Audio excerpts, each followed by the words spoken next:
Good morning.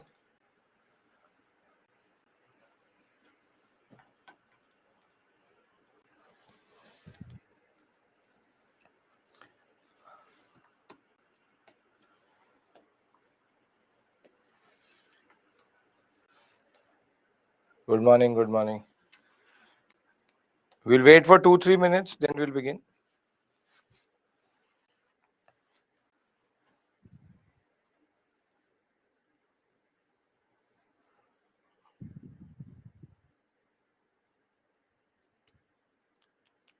Good morning. Good morning.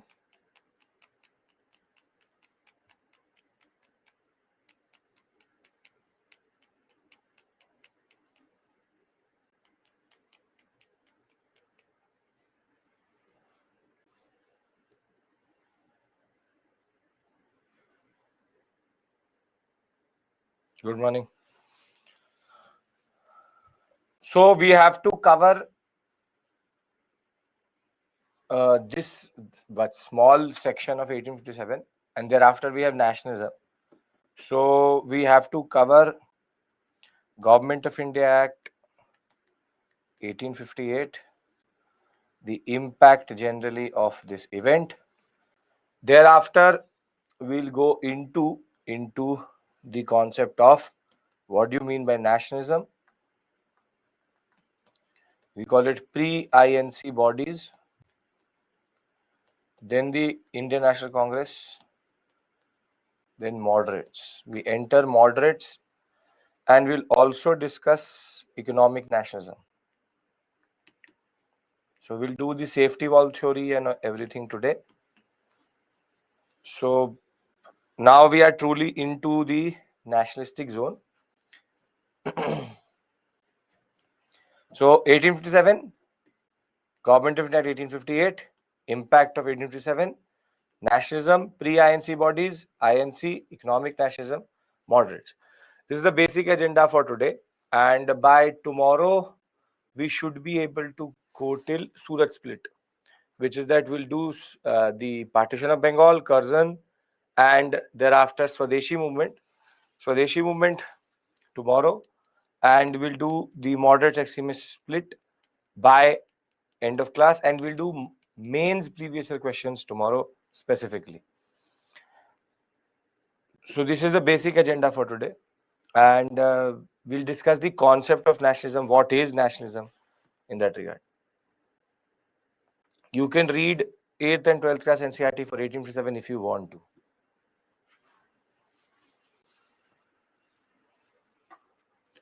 Good morning, good morning, good morning. I'll wait 1 more minute and then we'll begin. The last thing which we did yesterday was White Mutiny, the concept that there were two forces within the East India Company, one called the Royal British Army and the other called European forces. European forces were given more money and Royal British Army wasn't. So when the crown rule will start, both armies will be merged. So the white Europeans are going to rebel against the British. Therefore, literally the White Mutiny.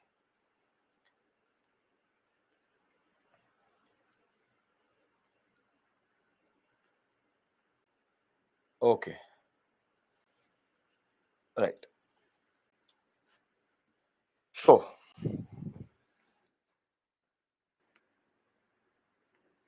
the revolt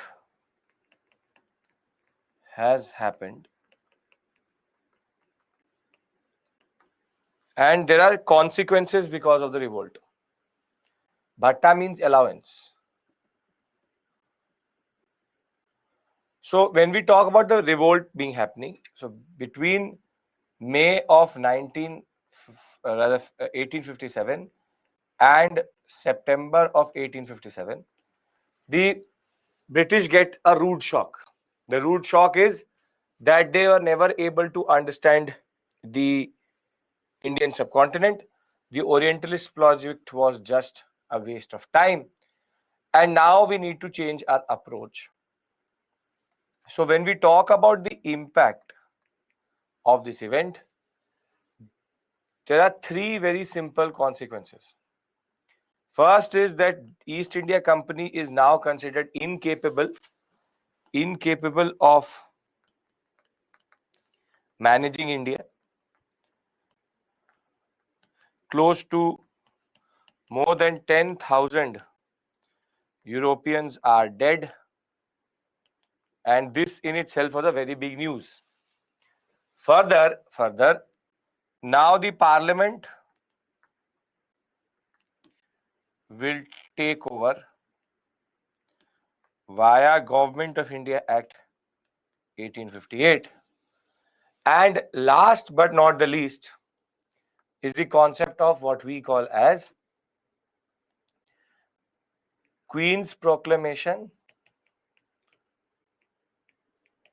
or Victoria's Proclamation. Victoria is the Queen. Queen's Proclamation or Victoria Proclamation. Why is it that we considered Queen's Proclamation important? Because in a way, this is the British show how they perceived the 1857. Basically, all of Queen's proclamations are in a way reasons for the revolt of 1857. So when Victoria will give the proclamation, she will very simply say on 1st November 1858 that I proclaim the following now that the crown controls India. Now that the crown controls India. And the proclamation are very simple and very straightforward. No state should be annexed. So this basically shows the political reasons for the revolt of 1857. Think of them as British telling us how did they see it as a event. So political reasons, we will not annex any state. So basically the concept of princely states comes into rise, that we will, whatever was annexed. Now we will not touch anybody. You will be there as princely states. I will discuss paramountcy with you later, but it's about the princely states being there. No intervention into religious matter. So it's the social, which is fear. EIC means East India Company, not ECI. That is Election Commission of India. Fear of conversion. Thereafter, no religious conversion by force. So again, adds to the social. Thereafter, no discrimination in the army. And though she was not called Empress of India in 1858, there will be a Darbar, Calcutta Darbar, in which she will be claimed with. So people tend to think that she was called Empress, Emperor of India, rather Empress when she is a female. She's not called the Empress now, but a little bit later. But this is the proclamation. This is the proclamation. What matters to us is the act, because that is what fundamentally changes everything. So Victoria's proclamation in that regard is just them saying that now that the crown controls India, not the East India Company, this is our resolve. This is our resolve. So very simply, let us talk about the Government of India Act 1858. Can we do this? Because Victoria's proclamation is just a obligation, just a random statement she's giving. We need to see what fundamentally changes with regards to the East India Company, or rather what we say as British rule in India. So can we begin our analysis? Yes? Okay. So to do that, we have to see that on 1858, what is the structure of the East India Company? So as on 1858, what is the structure? The structure I have already given it to you is there is a board of control, there is a court of directors. They sit in England.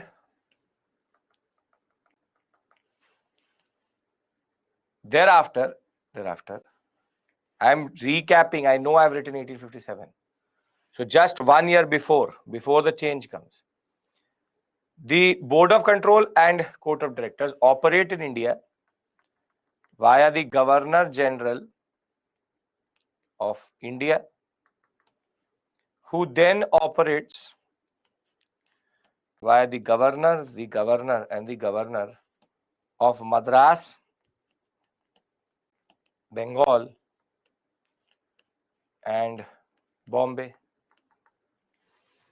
And he has his own executive council and his legislative council. This is the basic structure. Yes or no? Law member is now part of the legislative council. So very simply, Board of Control used to manage all administrative functions. The Court of Directors used to manage all commercial functions. This is the basic structure. This is in England. This is in India. This is what we did. Government, the Charter Act 1853. This is where we stopped. Right? Yes or no? Yes. Okay. Now, the Government of India Act 1858 changes everything. But fundamentally not in India, but actually in England. So what happens is that the Board of Control and Court of Directors both are abolished. And now there will be a person called the Secretary of State for India. He will be helped by 15 members. Together, this will be a new ministry called India House. The Secretary of State for India is basically a cabinet minister. And this is a new ministry.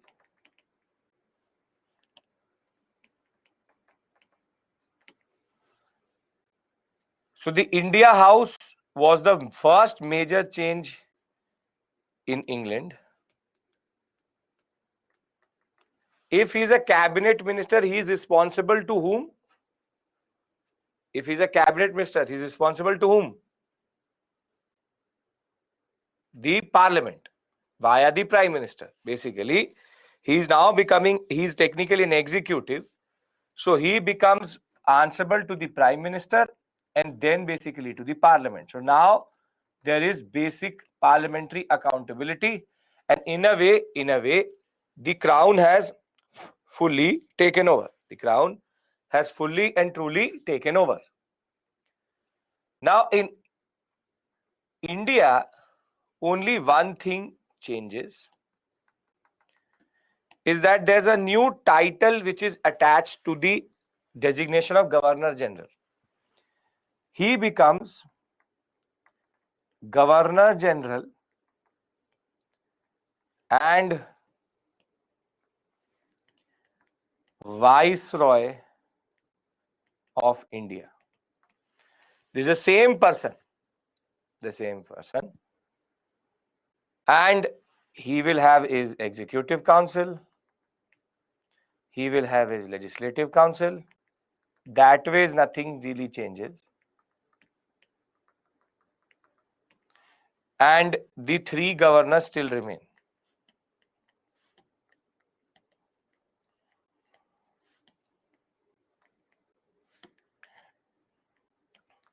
Now, why is there a need for Viceroy? See, because the Governor General now operates in the name of the Parliament, basically in the name of the Queen. He is a representative of the royalty. So, Vice Royalty or Viceroy. Now, this is the structure This is the structure through which now India is going to be controlled. The East India Company has been removed. Board of Control and Court of Directors have no control. The Secretary of State for India plus his 15 members, called the India House, is now going to direct and give orders to the Governor General and Viceroy of India. He will then give the orders to governors of the provinces. He has his own executive council and his legislative council. So now there are 3-4 very important things. First Governor of Bengal, first Governor General of Bengal, first Governor General of India, and first Governor General and Viceroy. Very basic question. This is Robert Clive. This is Hastings. This is Bentinck. And this is Lord Canning.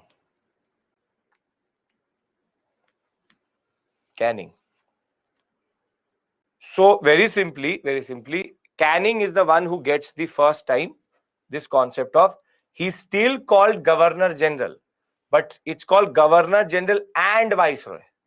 Because in the books you will see that even as late as in the Government of India Act 1935, they say Governor General. They say Governor General because the title is Governor General and Viceroy in India. So very simply, East India Company control is gone. Viceroy means he's a representative of the royalty. So Viceroyalty. So Viceroy. So very simply, the structure is not difficult.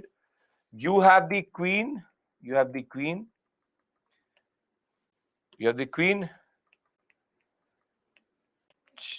She basically controls the Prime Minister, but it's parliamentary democracy. It's the other way around. The Prime Minister has in his cabinet the Secretary of State for India. He then operates via the Governor General and Viceroy of India, who then operates with the governors. So, in a way, this much part is in India, that part is in England. So, in a way, everything is happening in the name of the royal. So, basically, Viceroy. Right? So, very simply, the concept is very straightforward.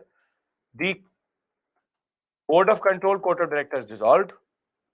East India Company is now perceived incapable. 10,000 Europeans dead. So now there is no point in with regards to give them power. And now the Parliament actually takes power in its own hand. Yes, Governor General and Viceroy is the same person only. So on 2nd August 1858, the Act for the Better Government of India, the Government of India Act 1858 was passed. The Crown was now empowered to appoint a Governor General of India and the governors of provinces and presidencies itself. Because the Queen's proclamation says that now India comes under the Queen, the title of Viceroy, Crown's personal representative, is added to the Governor General of India. And now the supreme executive and legislative authority in India is Governor General and Viceroy. At the same point of time, the previously the power was yielded by the Board of Control and Court of Directors. Both are dissolved, are abolished, and now the Secretary of State for India with 15 members are created.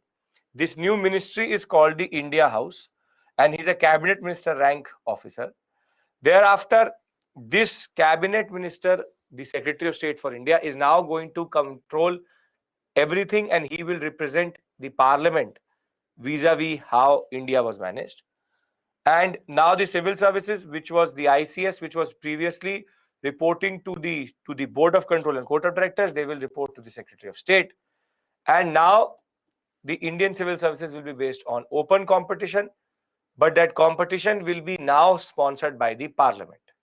So the simple point of the matter is that we previously had this structure: Board of Control, Court of Directors, dual control in England. Then we had Governor General of India, Governor of Madras, Bengal, Bombay, and then India.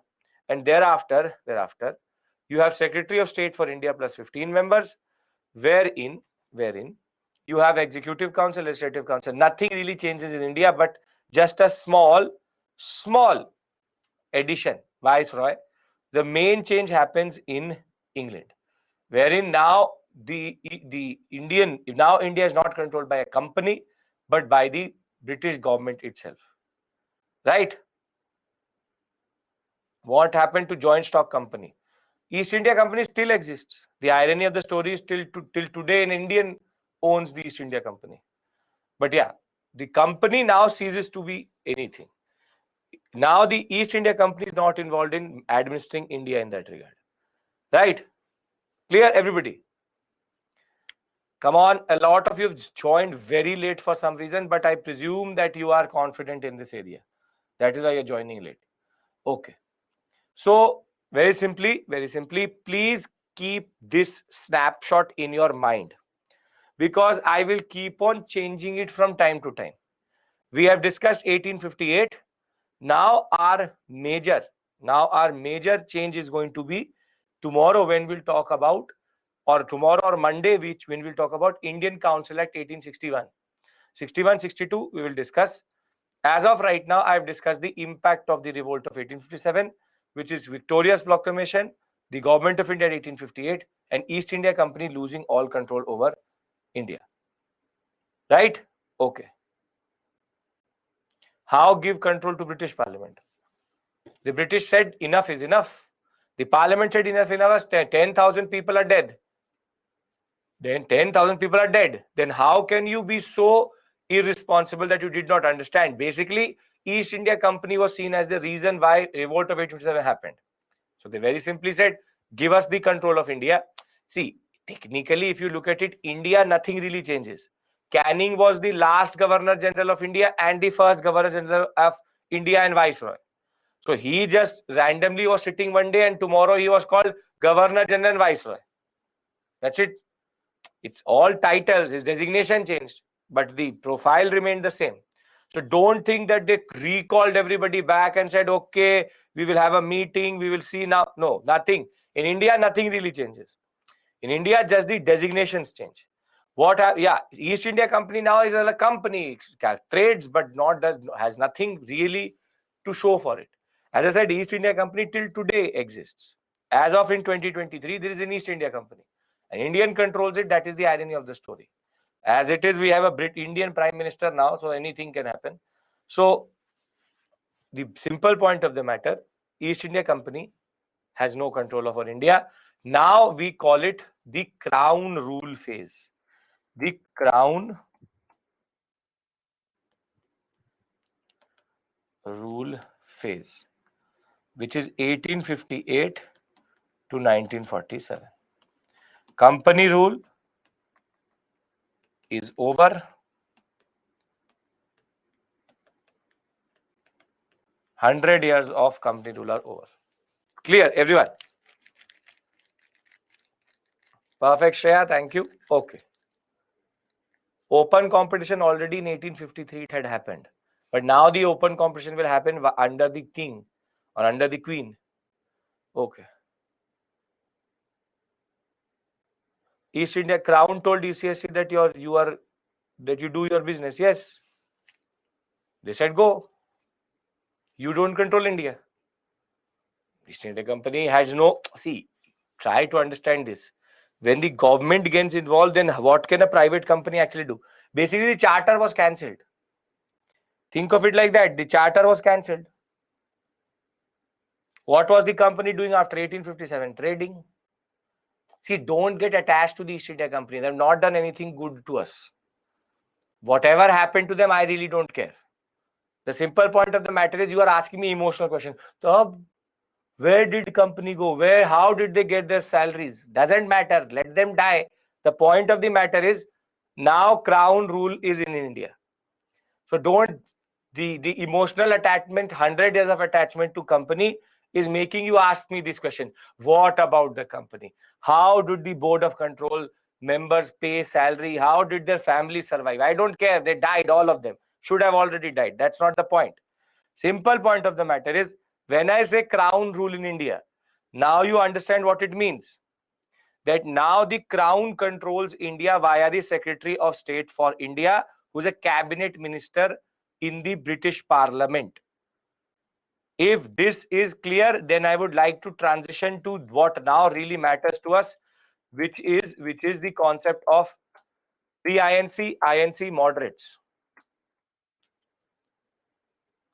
Where did the company first rule in 1757?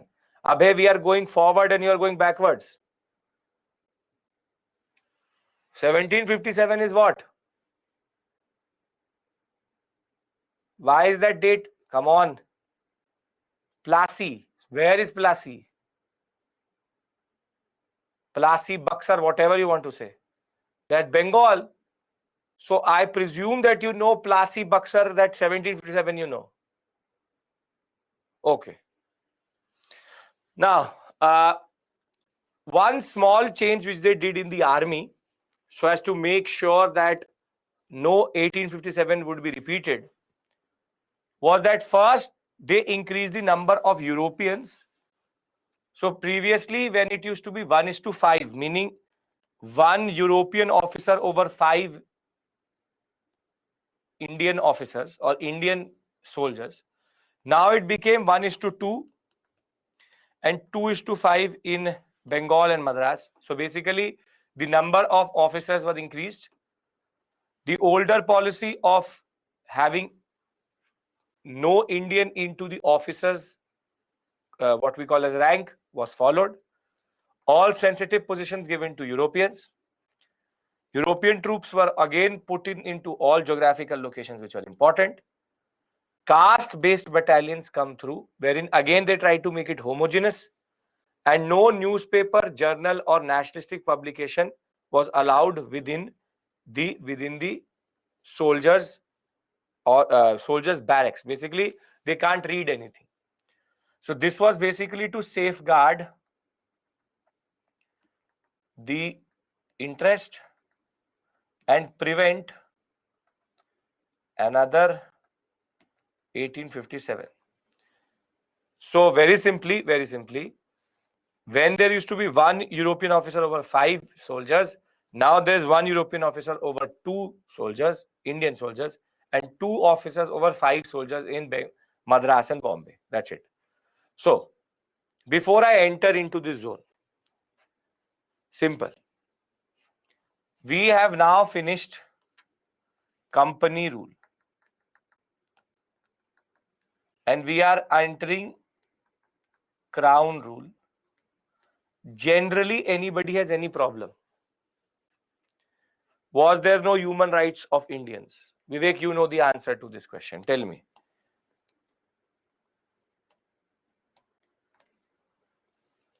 There's no issue? Generally no issue, right? That you basically understand the larger picture of Indian nationalism or larger picture of Indian history between 1757 and 1857. I'll summarize one thing, all of this in one timeline, and that should be enough for us to revise the whole concept. So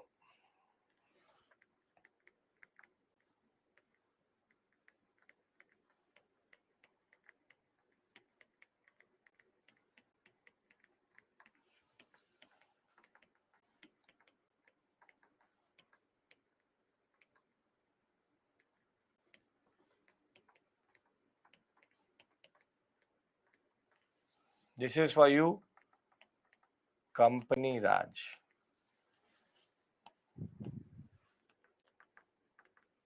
First Farman, Shah Shuja Farman, Farooq Siyar Farman. Thereafter,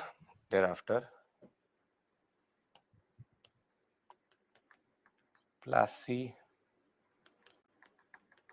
Buxar and grant of Diwani. I have not written 1615. 1615 is implied in that.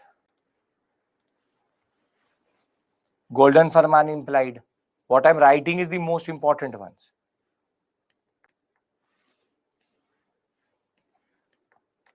Charter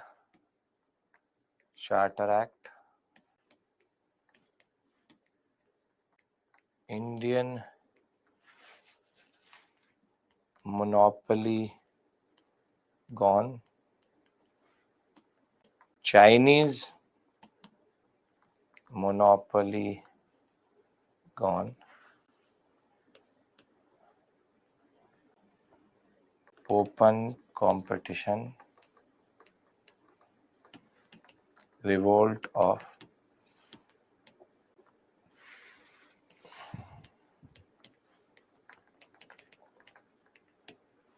East India Company rule ends.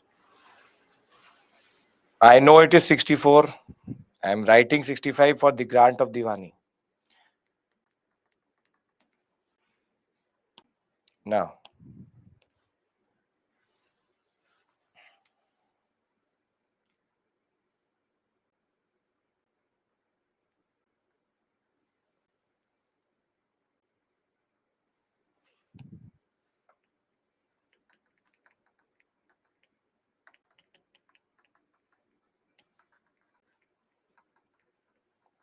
land revenue,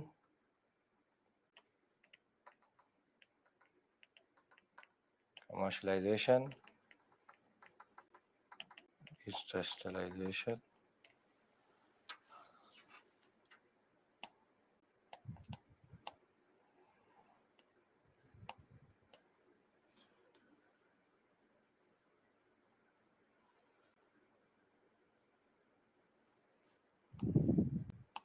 what am I trying to represent here? Through this one, the orange one which I put in. Come on, tell me.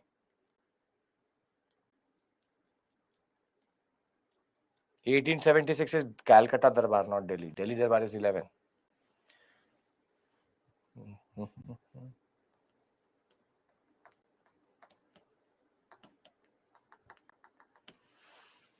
Education policy.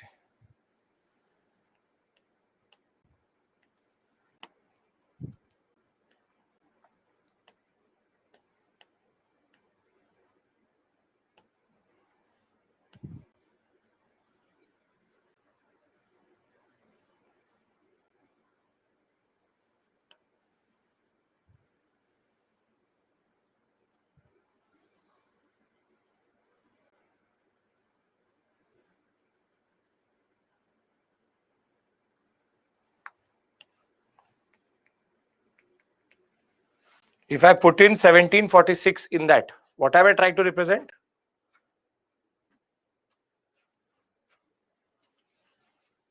Very good, Sachin. Great. So I'm technically trying to represent First Carnatic War.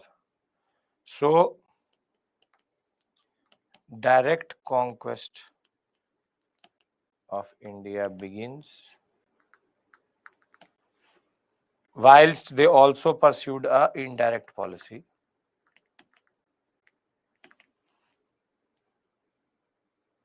So if you basically look at it, this is also the same period for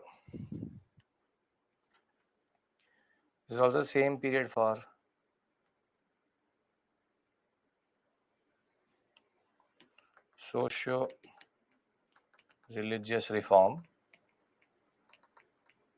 What I'm trying to tell you is that, see, these are the basic dates which you need to know as it is. And this is the basic period of the company. The company will pursue a specific education policy. They will start direct conquest in the first Carnatic War. Indirect conquest will happen in the background. Economic policy after grant of Diwani is going to be important. Social justice reform movement will keep on going on. The simple point is this is how our whole period, which we've been discussing for now close to 10-11 classes, is there. So all thematics which I've covered with you are in this slide itself. So I think we all are comfortable with Company Raj. So don't ask me what do you mean by Company Raj. This is what is called Company Raj, where the East India Company managed India, and generally it should be clear in your mind. Because now when I pivot, I will go into nationalism. I will presume that you know these things. So can I now pivot towards nationalism? Yes? Great. So I presume you understand East India Company. I presume you understand Charter Acts. I presume what is a joint stock company. I presume what is a private company. I presume education policy. I presume social justice reform movement. Now our agenda is totally different. So our 1746 is the first Carnatic War, 46 to 48. Now, now our orientation is this: INC, pre-INC, moderates, and nationalism. I want your attention now. The fundamental question now arises is, what is nationalism first? What is nationalism? Now, this is not a political science class. This is not polity. This is not philosophy. So the definition I give you for nationalism is obviously not exhaustive. But what it is the amalgamation of different concepts of nationalism, and that nationalism concept itself will give you enough understanding. And you need to understand what is this concept of nationalism which I'm talking about, because there are multiple interpretations. But now we are going to discuss a workable definition of nationalism. What about crown rule? Anshu, we have started crown rule. So I will start today and end on 15th May with you. That will be end of crown rule. Okay. Don't have to add treaties and battles into a timeline. I already told you the trick for it. Please don't do this third class, fourth class things you're asking me now. So don't do that. Okay.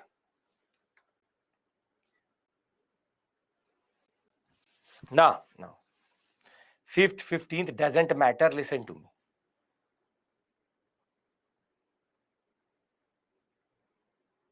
What is nationalism for you? Now, have to be more engaging. Come on. What is nationalism for you?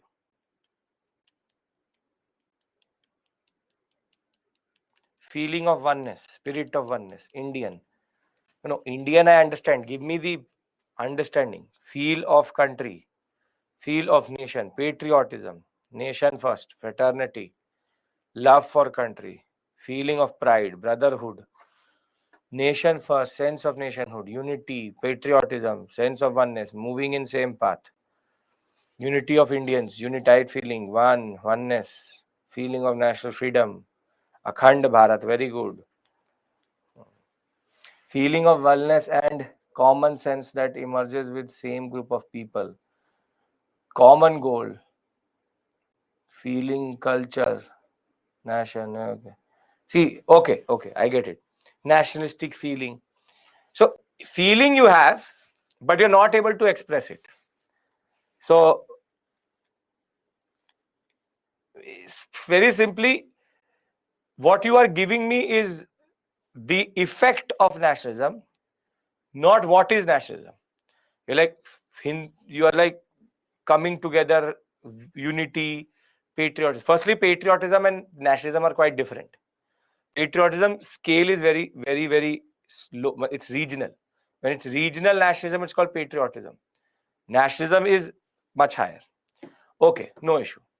So you understand the feeling, the bhavana is there, but you don't know how to express it. So let's try to express it in the right way. Okay. So how do you define nationalism for the purpose of the examination? There are three things which basically make, or if these three things are happening, we believe that nationalism is rising.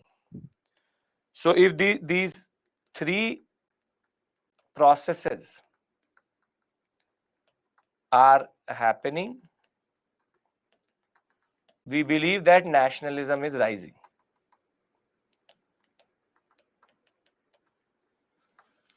First is a sense of unity or identity starts to develop around the concept of shared past and shared future. The word here is important, is identity, and the concept shared is very important. What do I mean by that? See, you and me, maybe we will never meet a lot of Indians. There are close to 2 billion Indians now. I have not met all of them. Neither I will meet them. But what do we share? If India goes up, we go up. If India goes down, we go down. Very simply, Ashoka was their ruler also, my ruler also. So we have a shared history, which is a shared past. And if India becomes a 5 trillion economy, we are also part of it. So you are talking about unity, identity. But around what is that identity actually created? The fact is very simple, that you and me are Indians because we both have the same history and we both will have the same future as a nation. Wherein if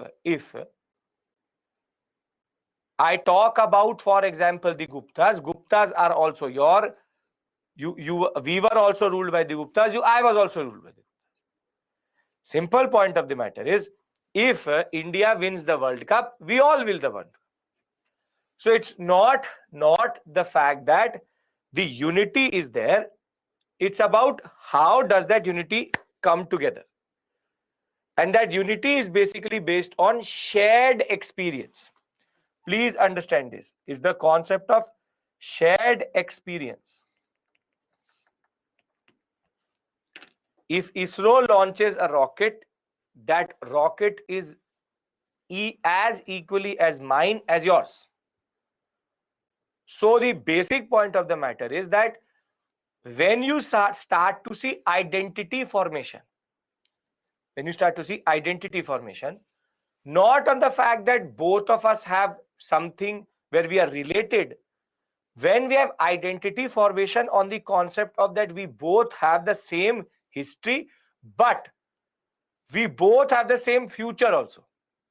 If the British rule us, they rule both of us. So your future and my future are not independent to each other. Your future, my future is tied to this nation. So therefore, our unity and identity is tied in the concept of shared experience and what we will experience later together. You're getting my point? That the first point is that when you start to see people talking about we, the people, that we are having the same past, we have the same future, then this we becomes very, very important. Are we clear with regards to the first point? What do I mean by sense of unity developing around this concept of shared past and shared future? Yes. But how do we know that is happening? We know it under the concept of, this identity and feeling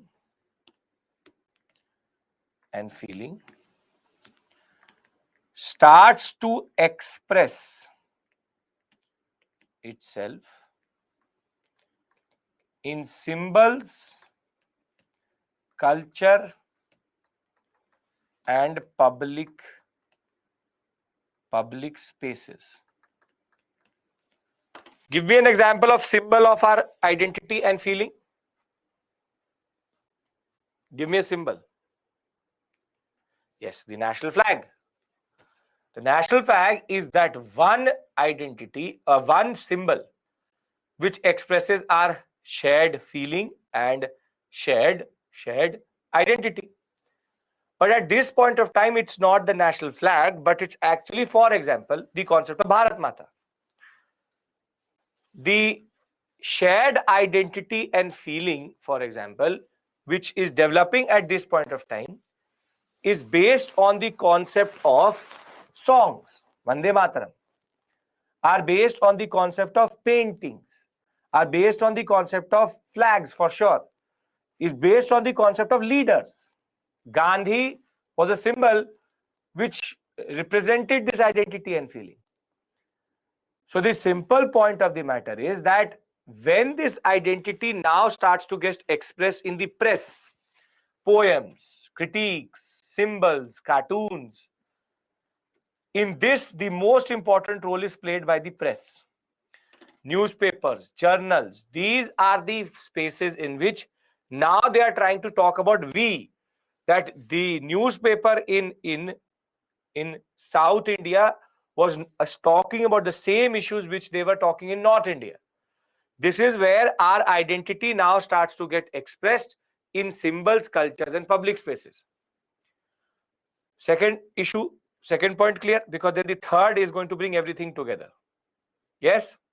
Very good. Now, all of this needs to be expressed in a very certain way, and that certain way tells us that nationalism has actually matured. When these feelings and concepts express themselves as collective action, then we believe that nationalism has truly arisen. What do I mean by collective action? That we are now ready to come on the streets in the name of this identity. So collective action means that we are ready to work together to, in a way, express our collective identity. So every Indian who was lathi charged, both of them had the same feeling because they were on the road to represent a certain identity, and that was India. Collective action, you want examples? Rowlatt Satyagraha, Swadeshi movement, non-cooperation movement, CDM, Quit India movement. Every moment in which Indians were on the road fighting with the British, that was collective action. Social justice reform movement is also collective action, where we all consent to say that yes, sati is bad, and we collectively act on it. Simple point of the matter is, what is nationalism is basically, there is no exact definition of nationalism. What I am giving you is a nationalistic workable definition, because nationalism is an abstract concept. Benedict Anderson imagined community, this, that, we don't have to go into these things. As I said, this is not a philosophy class. Simple point is, for us, what is nationalism? We are looking for three things. If unity and identity starts to develop on shared past and shared future, then we technically believe that nationalism is rising. If it starts to get expressed in the public domain vis-a-vis symbols and culture, it is again considered a concept of nationalism. And thereafter, the feeling and concept of all of these unity, diversity, whatever it is, if it translates into collective action, then truly nationalism has arisen. Yes? Sati was banned by the British, but we told them to ban the British, right? Are we clear? See, feeling of pride and belonging is the effect of all of these things. Collective action means mass movement. People coming on the road, you collectively act. I'll give you a very simple understanding. Can we agree to these three things? It's not difficult. Unity shared, expressed in symbols, expressed in action. Action means collective action. Together we act. Okay. Now the question is, how? Nationalism, how did it develop? How did it develop? Now, the ironic part is that everything which I've taught you till this point, can voting be nationalism? Why not? Now you're asking me questions which actually makes no sense, but sure. Can voting be nationalism? Yes. If you work for the nation, you are, even if you throw your garbage into the right bin and you do not litter, you are a nationalist. You don't have to technically dance on the road for it. If you are working for the nation, day in, day out, in your own way, then you are a nationalist. That's the only point. There's no concept that you have to do these things. If you do public good, if you are working for the Indian Republic, then you are a nationalist. There's no concept of there are not criterias. Right. Okay. Now the question is, how did nationalism rise? Then, as I said, ironically, every thematic which I've taught you is actually related to nationalism. You see, economic policy,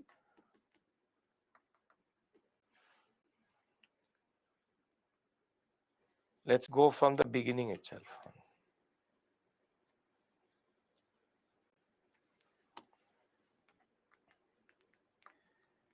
Expansion of the British, consolidation of the British,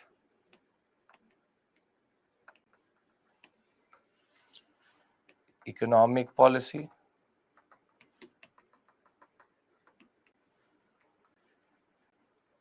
you have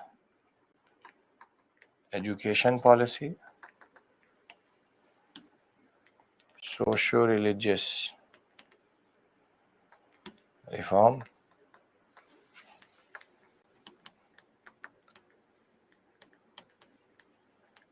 resistance to Raj.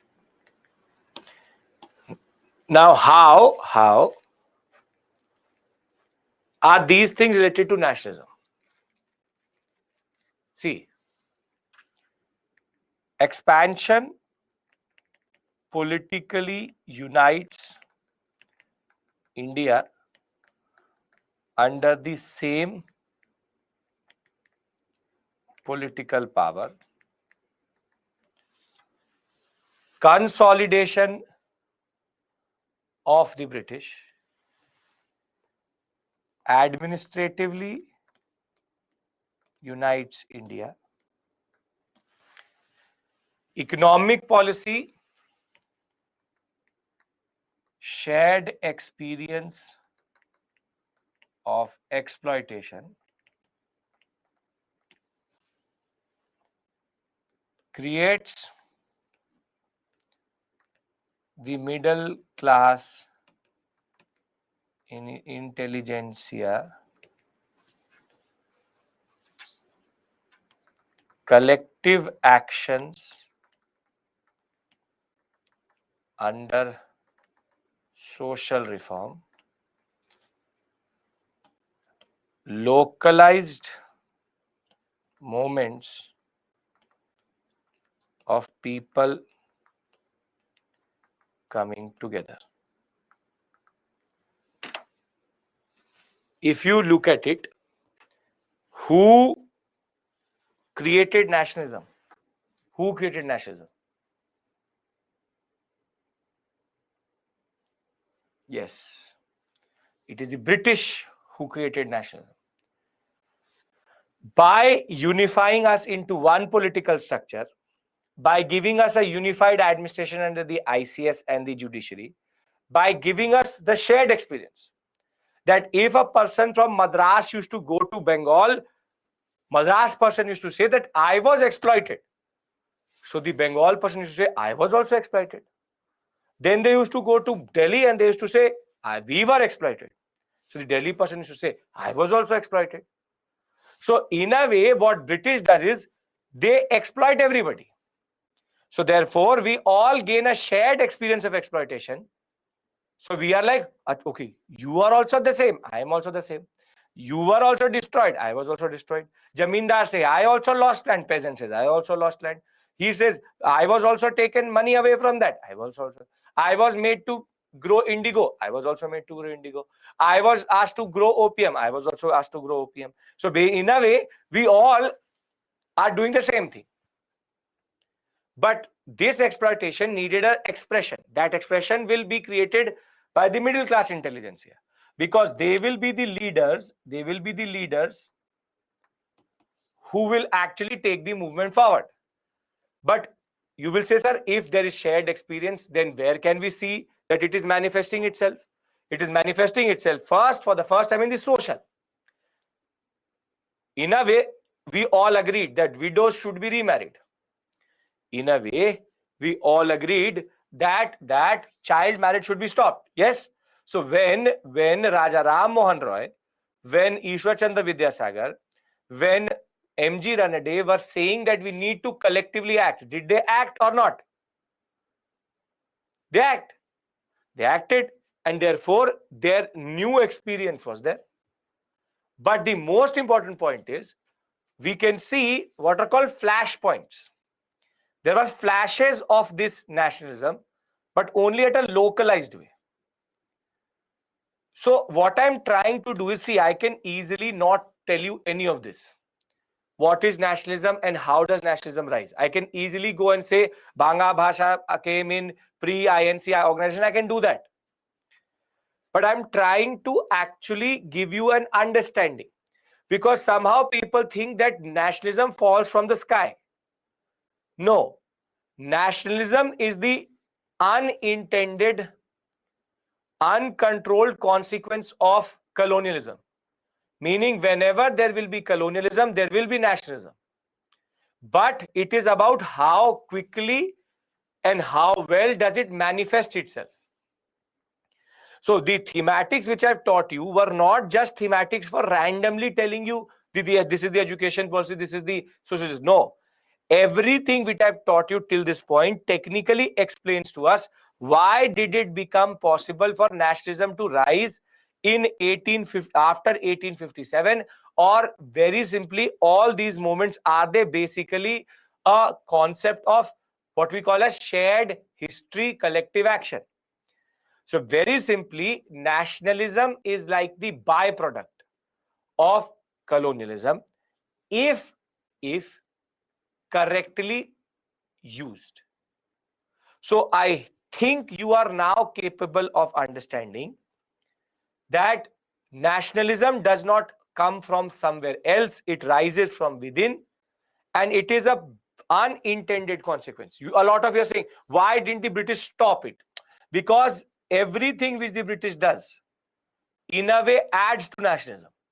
They wanted to exploit India more through the railways, but railways also unifies India.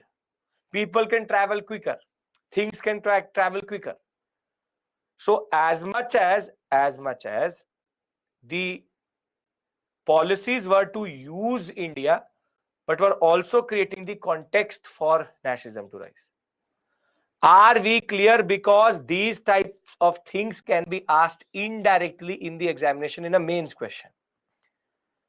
So after 1 hour, are we clear with regards to what do I mean by nationalism? How does nationalism rise? And what is the structure of India at this point of time under Government of India Act 1858? Yes? You all are part of that? Perfect. Okay, if that is the case, then we can go to the first thematic, which is called pre-INC organizations, which is pre-Indian National Congress organizations. Okay. Now,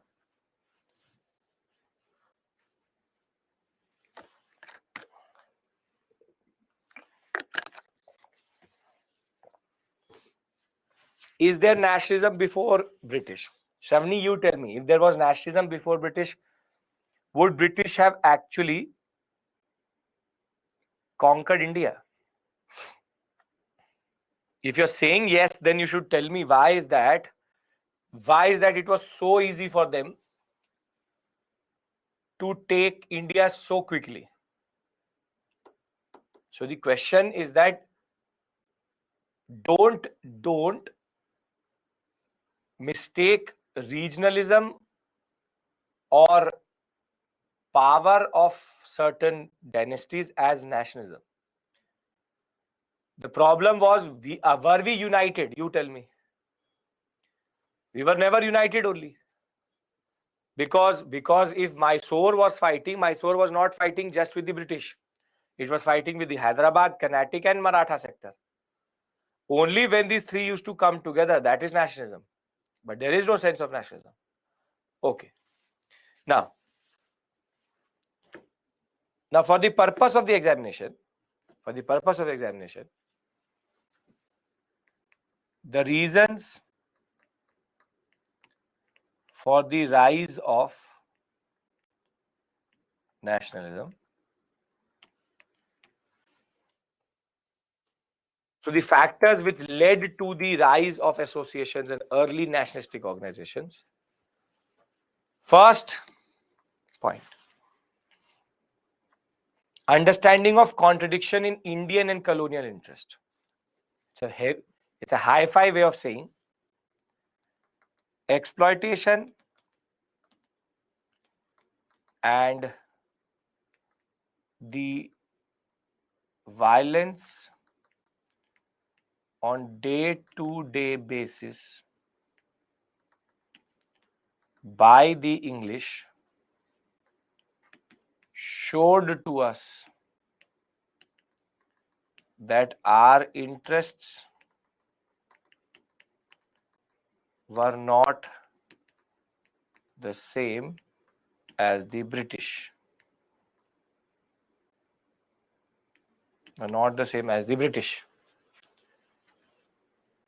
Second is political, administrative, and economic unification. Political unification via conquest,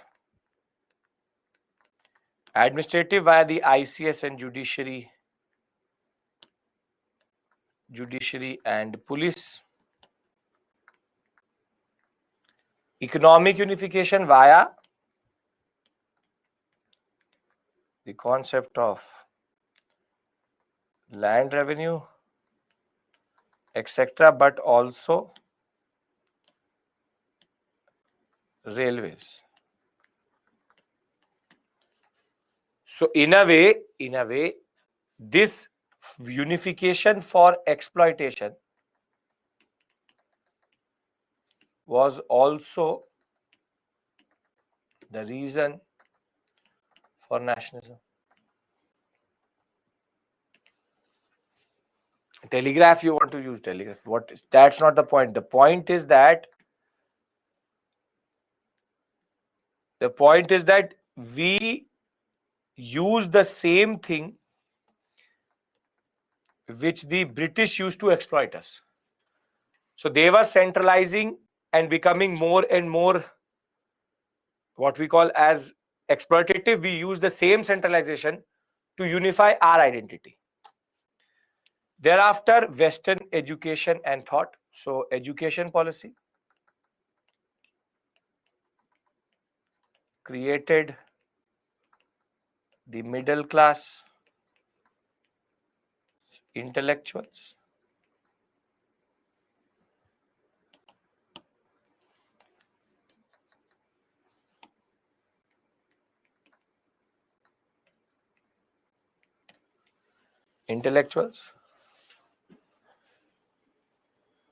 Thereafter,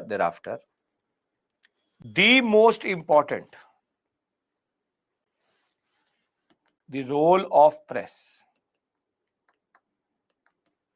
By 1877, 169 newspapers were published in vernacular languages, and their circulation reached the neighborhood of close to 1 lakh people each. And the role of press was to develop public opinion.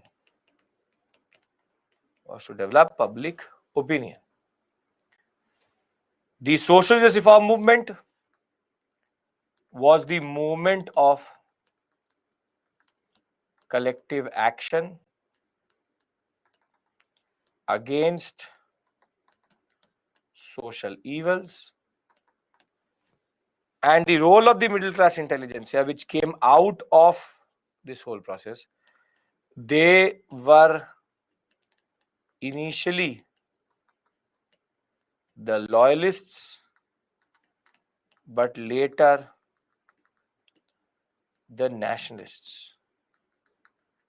So they were created as a group which would protect the British, but they are also the group which destroyed the British over a period of time.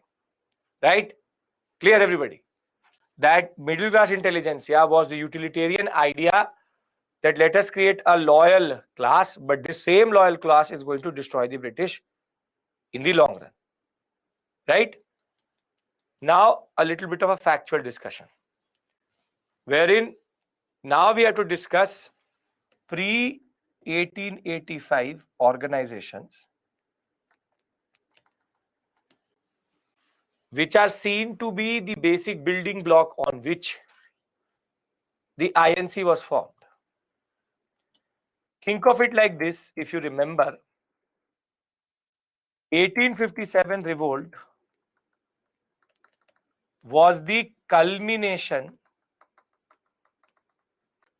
of century of resistance. Same way,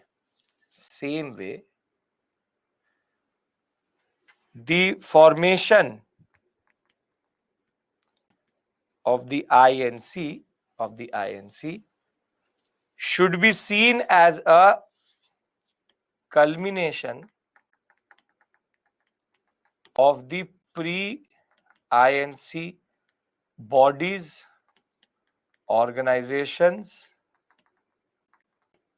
and movements. So INC again did not come out of the blue. It was the building blocks of these pre-INC organizations that created the INC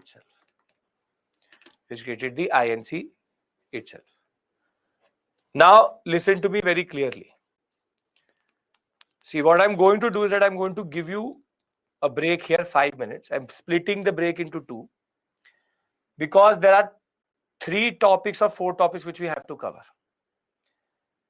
And if I enter into this discussion, then it will be 8 o'clock before we can actually break. So what I want is that we can take 5 minutes here, and thereafter we'll take 5 minutes after INC formation, which is safety valve theory and all. That way it won't seem heavy. I know you don't need it, very good. But you don't know what is coming henceforth. So what will happen is that then you will ask me to break in between, then I will not. So let me tell you that you need a break here, 5 minutes. And thereafter, I'll give you 5 when you will say to me. Right? You're saying that you're ready, you're no issues. Take 5 here and I will give you 5 later. Acceptable? Okay, great. So it is what? 7:10. We come back at 7:15. And we'll now start with this new thematic. Consolidate everything. Understand everything. I'll leave you here. Think of it. I've been talking about a lot of things. We'll be back at 7:16. Right? Okay.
Okay.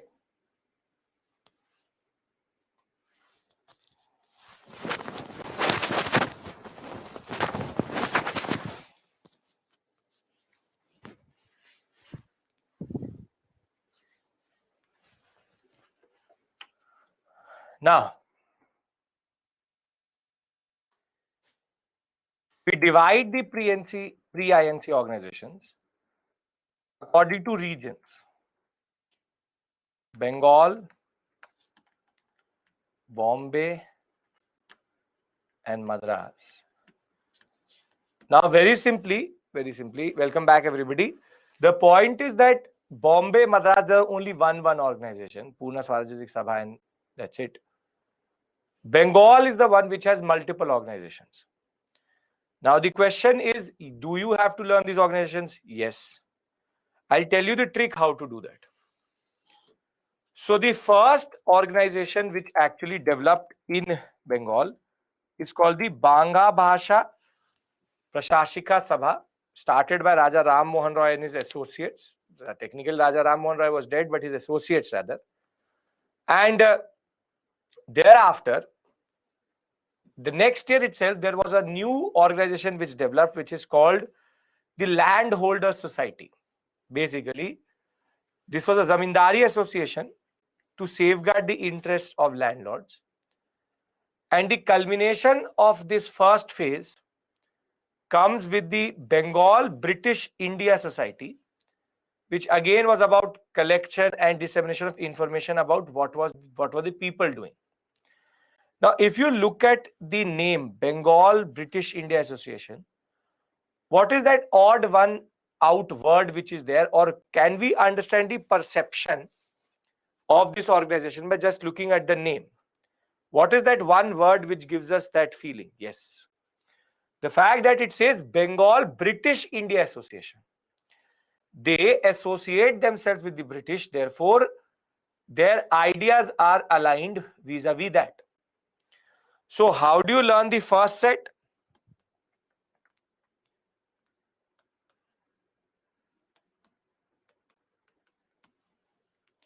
Bangland, BBIS. You have Banga Bhasha, Bang. Thereafter, Landholder Society, Land, and BBIS, Bengal British India Association, or rather Bengal British India Society. So this is the first set. So you have Banga Bhasha, then you have Land Holders Society, and then you have Bengal British India Society. What is going to happen is that this will cease to exist after a point because it was already redundant. No, Aarti, I'll give you the chronology, don't worry. These two will actually join later. These two will actually join later to produce what is called the British India Association. British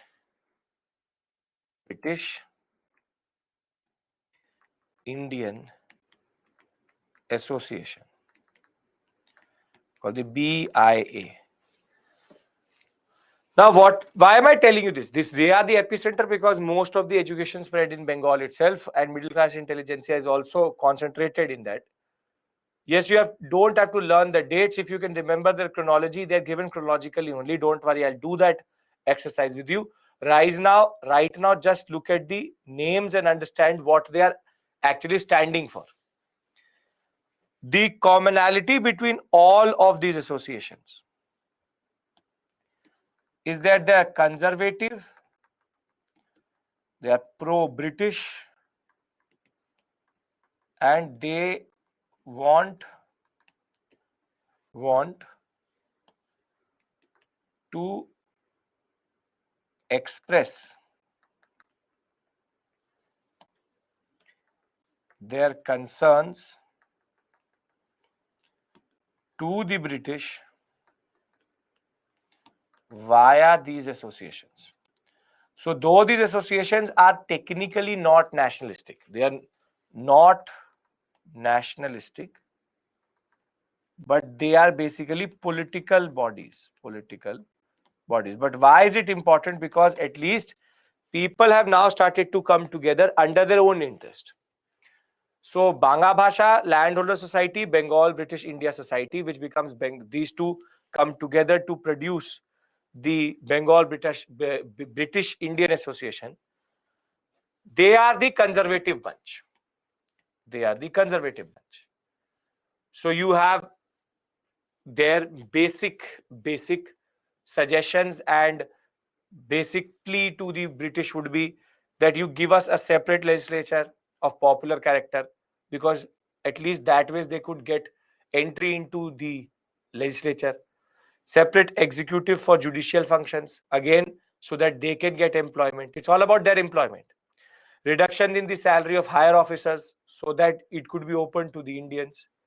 Abolition of salt duty, abkari, and the stamp duties. Abkari means customs.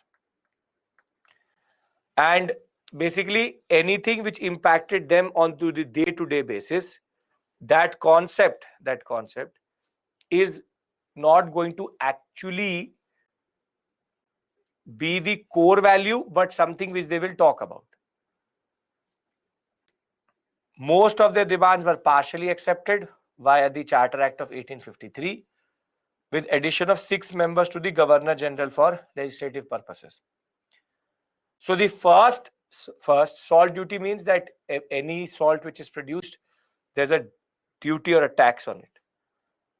The simple point is Banga Bhasha, Landholder Society, BBIS and BIA, British Indian Association, they are not revolutionary, they are not radical, they are not nationalistic. They are just protecting their own interest. That's it. This one point we can agree to, that the early bodies are in a way conservative. Partially accepted because legislative council is created, so the expansion of legislature is there. End of story. Now, the next set is more interesting. The next organization is Dadabhai Naoroji, who will establish the East India Association in London so that he could influence the public opinion of the British about India. Indians were not there in legislative council. That was the loophole. That was a loophole. They increased the legislative council, but Indians were not allowed. But what is more interesting is what Shishir Kumar Ghosh is going to do, which is in 1875, he will introduce the concept of the Indian League. What is that word which has been dropped? Now, when Shishir Kumar Ghosh starts to develop a nationalistic feeling, the word British is dropped. Now it's called the Indian League for stimulating the sense of nationalism. It's called the Indian Association of Calcutta, later called the Indian National Association. All of these bodies by Anand Mohan Ghosh or you have Surendranath Banerjee. Now they are not conservative, but are technically going to take on a nationalistic feeling. So the basic point is that all of them are actually already in chronology, but their demands are different. Their demands are that they want to promote legitimate means of political, intellectual, and material advancement, but also want to change the public opinion in India and unite the people into a common political program. This is why the concept of British India becoming Indian is very, very important. So we have discussed Banga Bhasha, we have discussed landholders, we have discussed the Bengal British India Society, and these two together then become British Indian Association. Yes, you have to remember them. I don't say that, but I'm trying to do that only. They will now fight with, in a way, the new organizations. The Indian League, the Indian National Association, and the East Indian Association. So this is in London though. And the concept is that they are mostly conservative, whilst on the other hand they are nationalistic. It's about the political awakening of the people.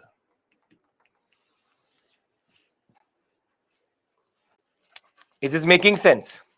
Though localized,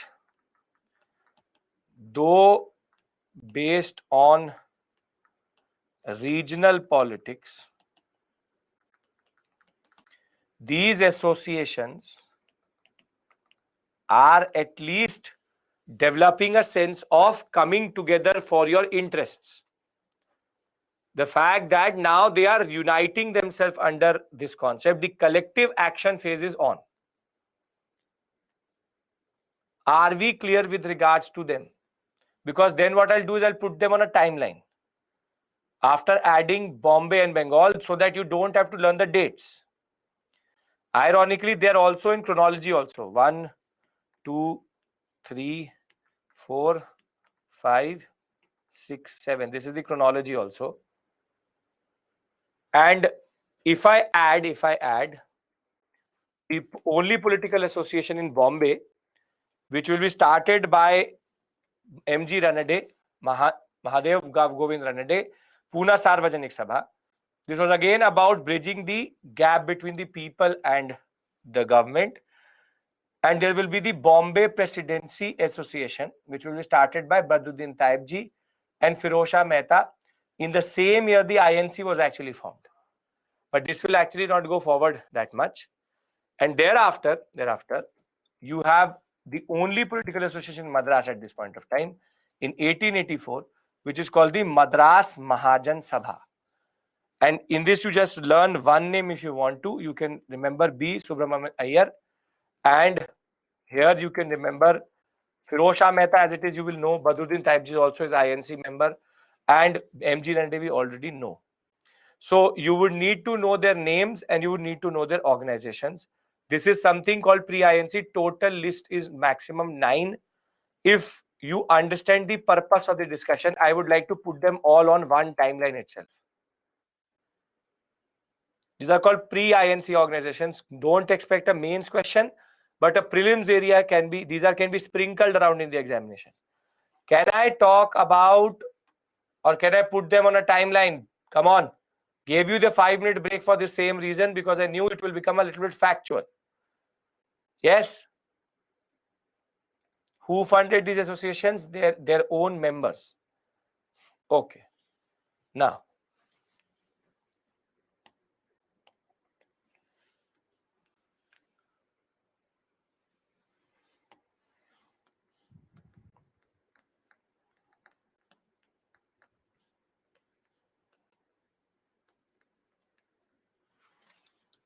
Ganga Bhasha Prashashika.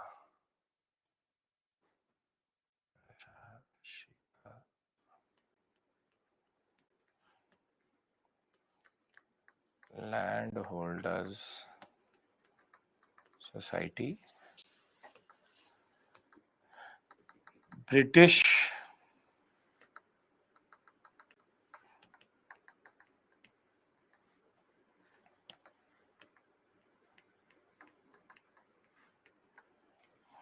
thereafter.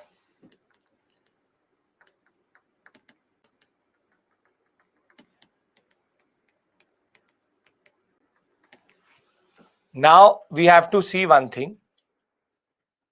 We have East India Association, the Indian Association and India League. We know the basic chronology.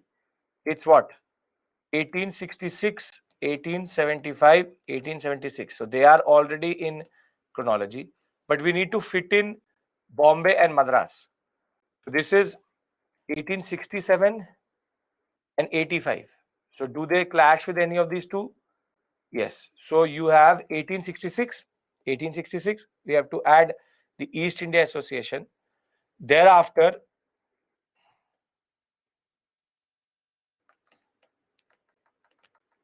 so what I'm trying to do here is that I'm trying to negate the need to learn their names. So now 1867, 66, 75, 76. So you have 67. Pune Sarvajanik Sabha. Pune Sarvajanik Sabha. Thereafter, we have, this is 1885, this is 1884. So Madras Mahajan Sabha is going to be the end, in the end. So you will have here Indian Society, the Indian Society. Thereafter, the Indian National Association.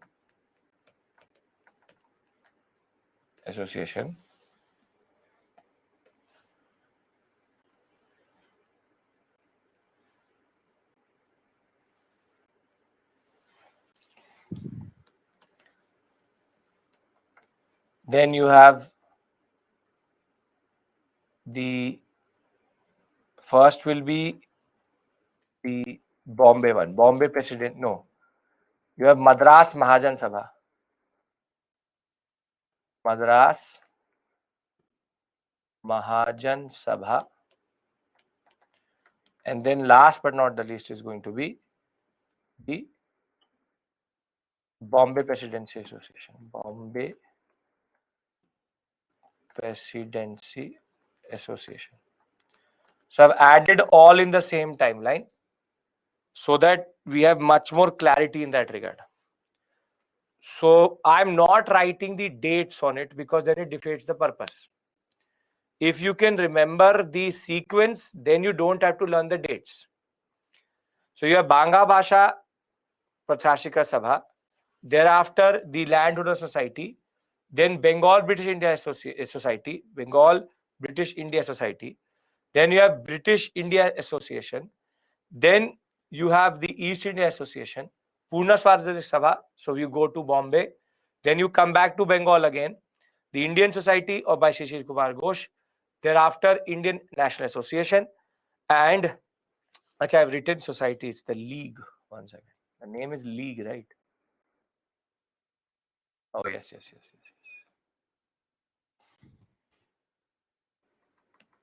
Now better? The Indian League. So we go back to Bengal, the Indian League, the Indian National Association, then Madras Mahajan Sabha, Bombay Presidency Association. This is the basic chronology, right? If you don't put in the dates, you just learn the sequence. That's it. These are all together called the pre-INC bodies. Pre-INC bodies, right? You can make an acronym, but I would say you should remember it like this. This is the cutoff point. All of these are conservative bodies. Thereafter, these are all nationalistic bodies.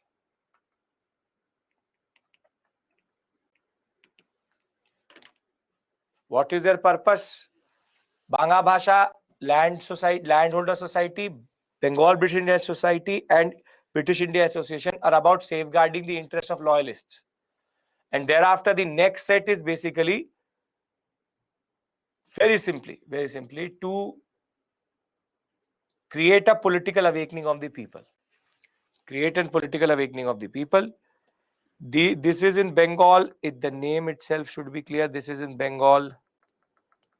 This is in Bengal. This is in Bengal. London, Bombay, Bengal, Madras, Bombay. Now clear. You don't need to remember that this is a purely prelims oriented discussion. These are the organizations which should be seen. This is the peasant and tribal of, in that regard, of INC. See, why am I doing this with you? Wherein people again think that the INC automatically came up one day. But what does this show us? This shows us that between 1860s and 1880s, there's a progressive rise in associations which actually wanted more and more. But the problem of all these associations is that they're localized, are not coordinated each other, not coordinating with each other. So I hope that you now will understand why was there a need for an all India association. Because though there are nationalistic associations, they are scattered around. So the need for an all India association is there, and therein lies the origin of the INC. So please understand this point. We have discussed the company Raj. We've now entered the reasons of, we've understood what is nationalism. We've understood what are the reasons for the rise of nationalism. Now we're discussing organizations which came before the INC. The first all India national body was the INC.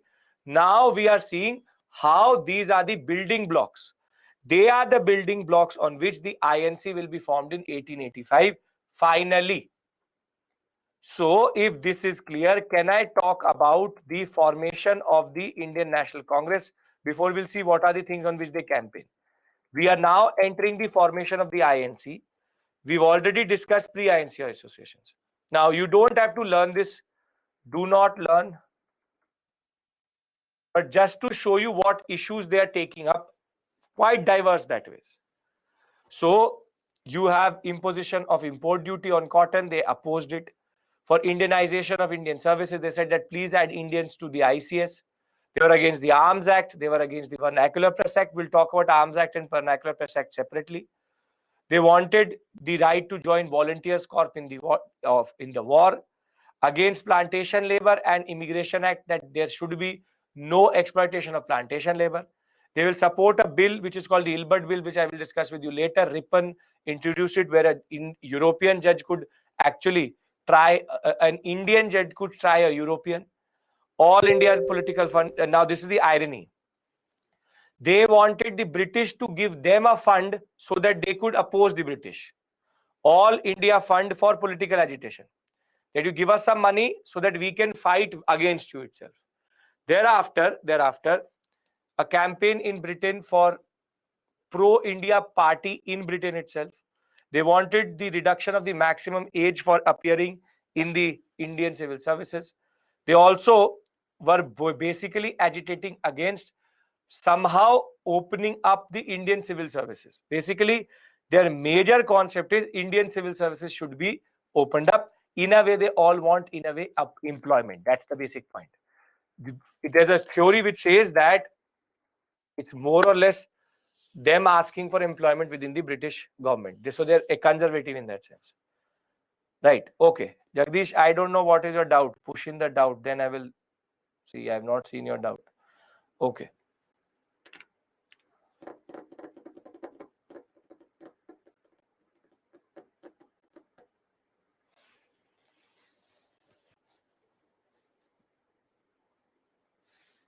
Clear?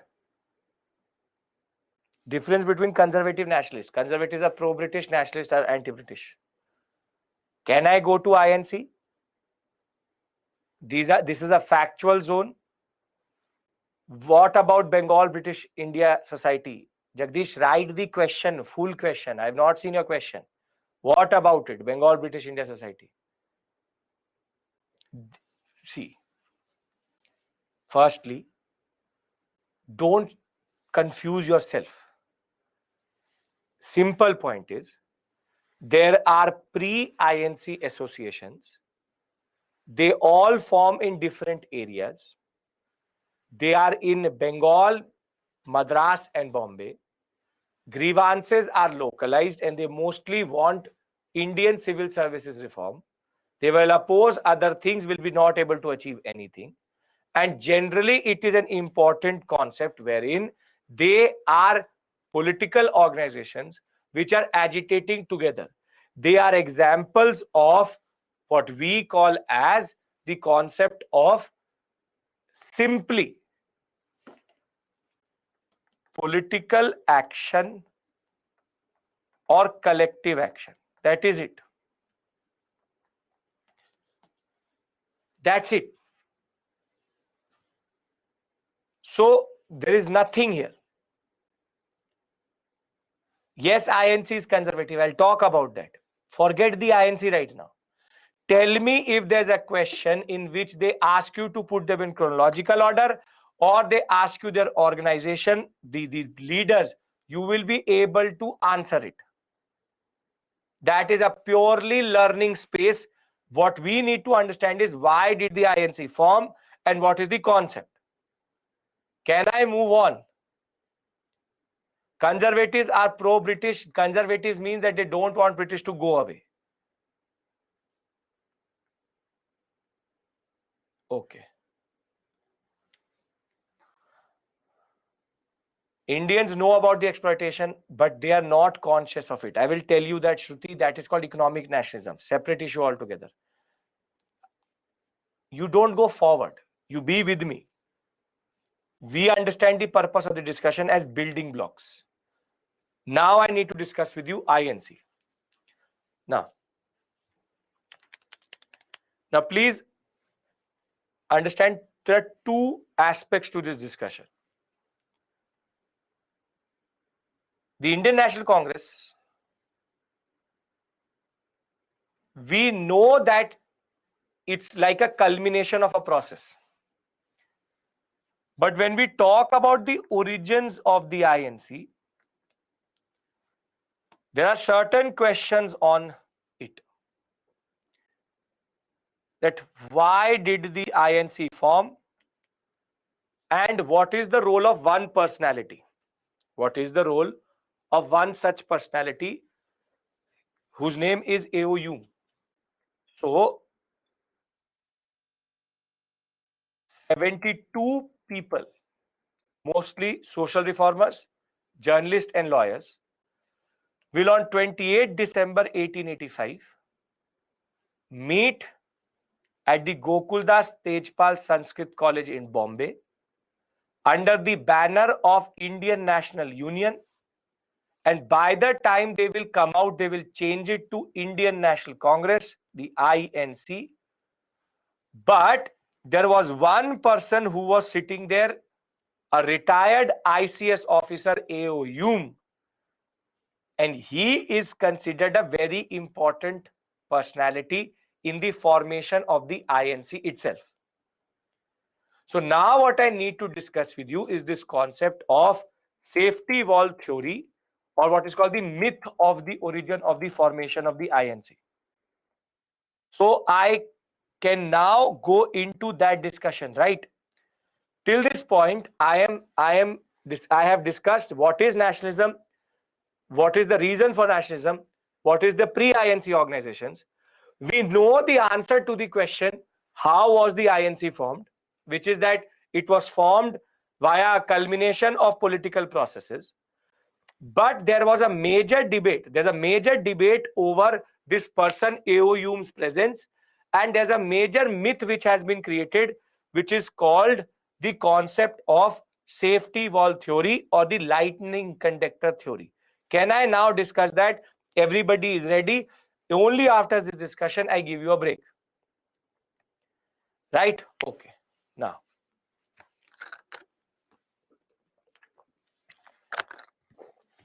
Now see,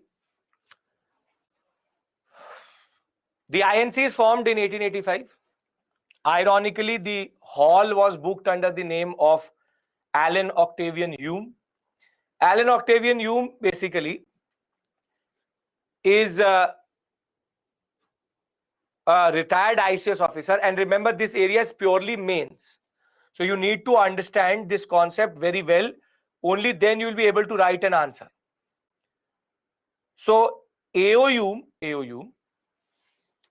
is an retired ICS officer who's credited to have actually booked the conference hall itself, but he brought the leaders together, and he is also the one who gave the structure, initial structure to the INC. So the initial structure and the leaders were invited by AOU to that conference hall. Now, there was already a need for a nationalistic body, which was pan-Indian, all-Indian. And these smaller bodies, which were all across India, were not able to serve the purpose. But the INC, when it is formed, it's an innocent body. AOU, when he forms the INC, he doesn't know that the same body is going to get independence for India. In 1885, when this body is created, no one knows what is the future. Maybe they will meet today, maybe they will meet tomorrow, or maybe they will not meet only. So now AOU, there's a question, what was the intention of AOU? What was the intention of AOU? Alan Octavian Hume is considered, though a liberal, the fact that he saw the real face of the British in 1857 and thereafter. So he lost faith in the British. But there's one theory which his biographer pushed. After the death of AOU, his biography was written, and it was written by a person called Wedderburn. William Wedderburn was his name. Now he is writing this in 1902, 1903. By this point of time, INC's become a little bit bigger. And William Wedderburn talks about what is called the conspiracy of Hume and Dufferin. So Dufferin is the Governor General and Viceroy.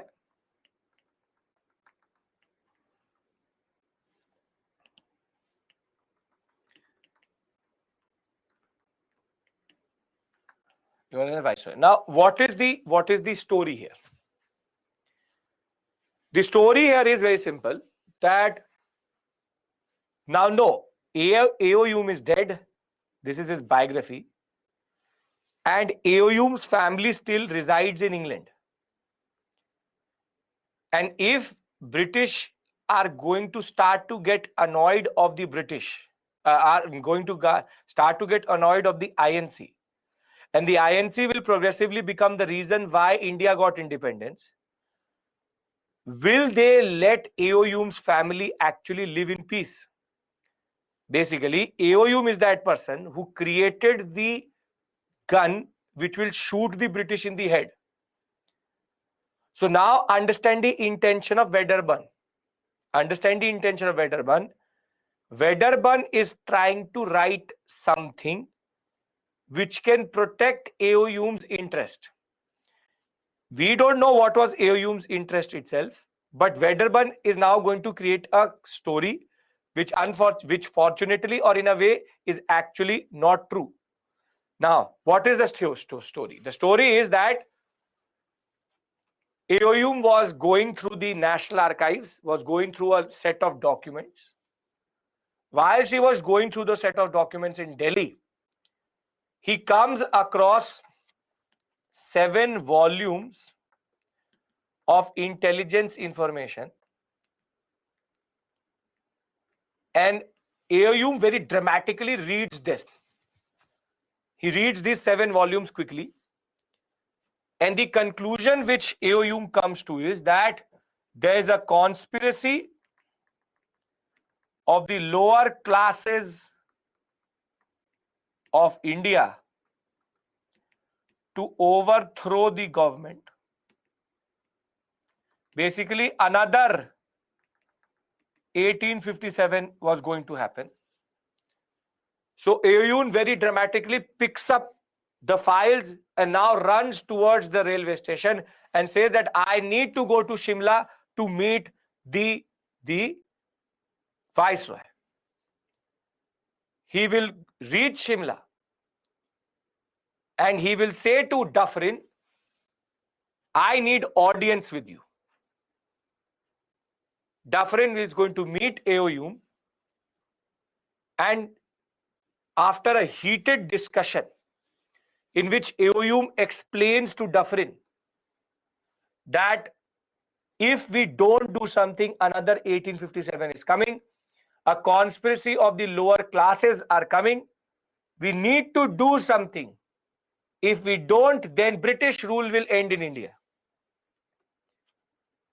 And the conclusion of that meeting was, let us create the INC, let us create the Indian National Congress as a safety valve to let out this political steam or pressure, to give an illusion of political participation.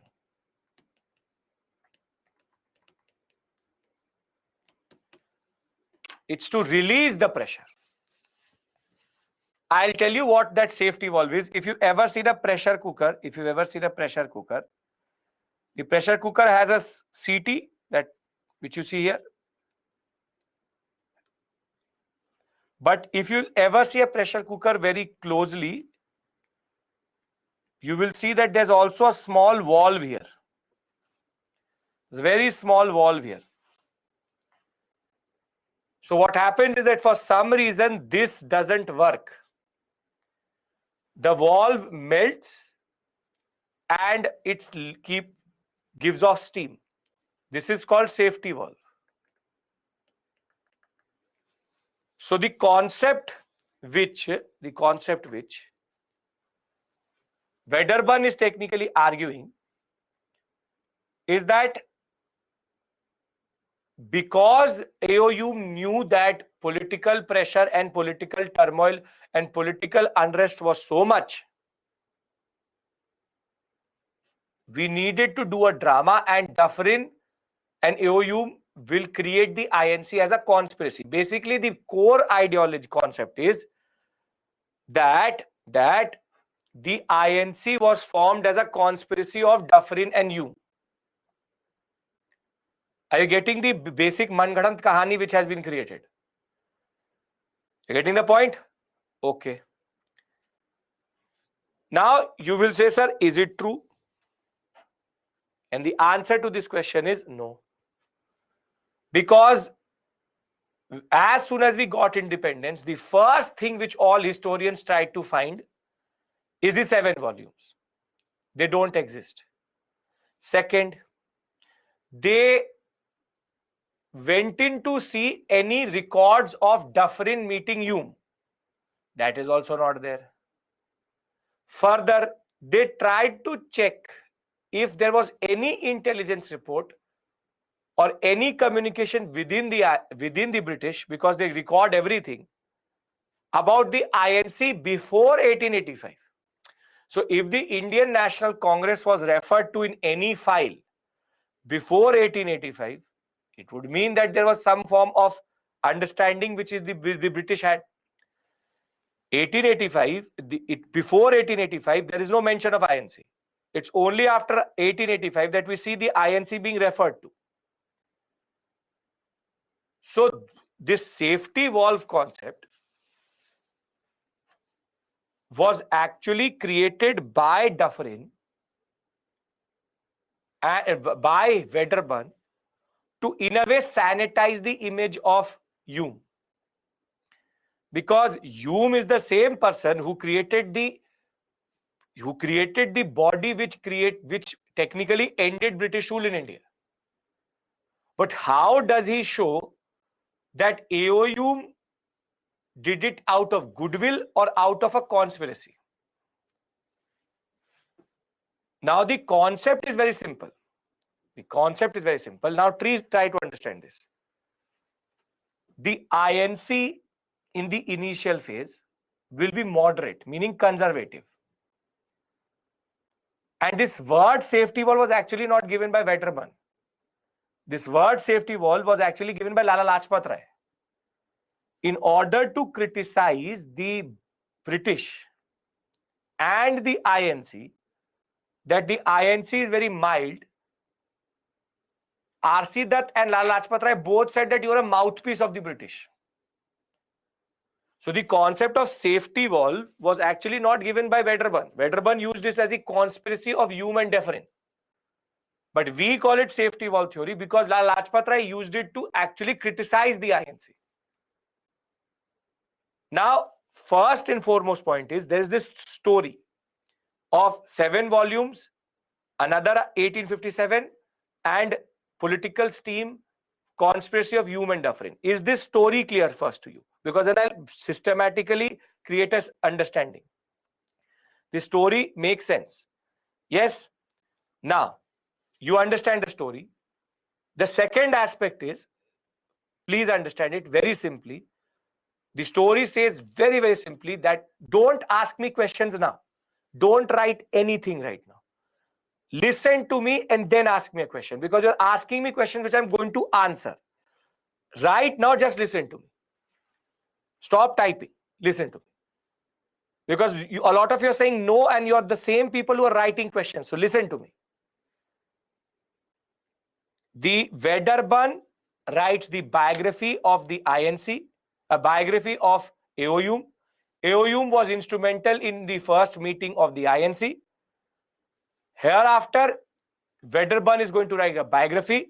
He will put in a concept called the 7 volumes of intelligence, which was read by A.O. Hume, taken to Dufferin, and it was a conspiracy of Dufferin and A.O. Hume to create the INC as a form of, in a way, evading and avoiding another INC, giving a pan-Indian body to the Indians, which could act like an illusion of political participation, and it would be considered a conservative body.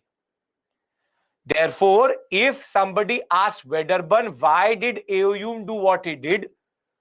His answer would be that he did it for the interest of the British itself. Right?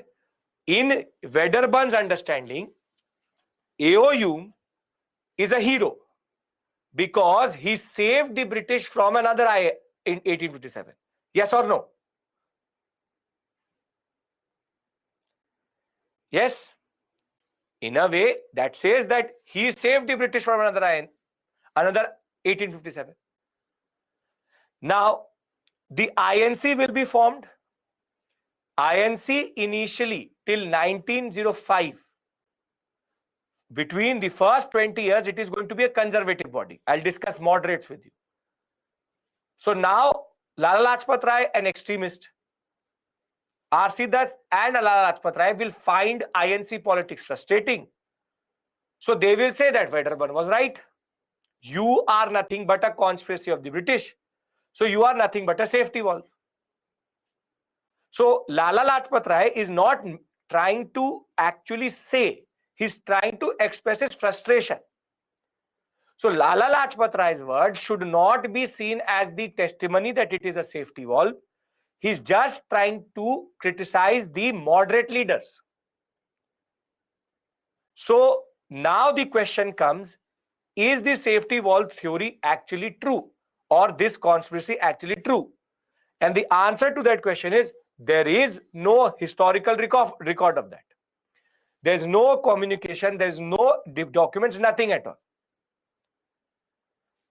Is this basic explanation clear? Because then I'll enter into a new concept which is equally important. So we know that safety valve theory is not correct. We know that the INC was a culmination of political processes in India, and we know that Lala Lajpat Rai did not mean what he said. But now let's for one second take in a hypothetical situation. So you see, I'll read it out to you so that there's no issue. Alan Octavian Hume is a retired English civil servant. He had commanded a battalion in 1857 revolt. He lost faith in the British rule itself. Therefore, he started to write the criticism of the British. He mobilized leading intellectuals to meet at the Gokuldas College in 1885. And he wanted to say that the liberation of the people of India can be through education and a body. Now, the theory of the origin is based on William Wedderburn's biography written in 1913 of AOU that showcased that the lower classes were planning a conspiracy to overthrow the British government. Hume met Dufferin, the new viceroy, in 1884, and they decided to form an Indian organization. It would serve as a safety valve by opening the lines of communication between the British and the Indians. So the most powerful and long-lasting myth of the INC is that the INC was started by AOU under the official directions and offering and advice of a duffer called Dufferin, and it was to provide safe, mild, peaceful, and constitutional outlet or safety valve for the discontent to come out, therefore in turn avoiding an 1857 like situation. Later, because of the moderate politics, Lala Lajpat Rai is going to, in 1916, in Young India paper, talk about this safety valve theory to attack the moderates, having discussed at theory in length that how Lord Dufferin's brainchild was the Congress, and the Congress was nothing more than just there to protect the British Empire. And even R.P. Dutt is going to talk about in India Today, a very authoritative text, that somehow the INC seems to be a mouthpiece of the British. They were technically criticizing, but they actually were not adding. When we talk about this basic theory, if we look for the historical records, there are none. The 7 secret volumes which were used by Hume and taken to Shimla in 1878 have never been found, and therefore there is no data to suggest that the INC was a conspiracy. So this is the basic concept. But let's for one second take in all angles. Now what I want to do with you is basically have a brainstorming. Can I do that? Can we do that? You understand the basic concept, right? Social, lower classes in all senses, right? Now, let's for one second, hypothetically, see, it's not the job of the historian to know motives. As it is, historical documents don't give you motives. But let's, for example, one second, presume that AOU had done it as a form of safety valve. See, AOU did it as a safety valve or not as a safety valve. It is a blunder. It is a blunder. Because if he made it up or he did not made it up, INC will become a problem for the British. So sitting 2-3 years down the line, when 1,200 people were sitting in an INC meeting, AOU would fear for his death. That the fact that I created this institution to just be a small outlet of steam, now they're using it for the different purpose itself. So, for example, AOU did it in goodwill or not in goodwill. Either way, INC was created.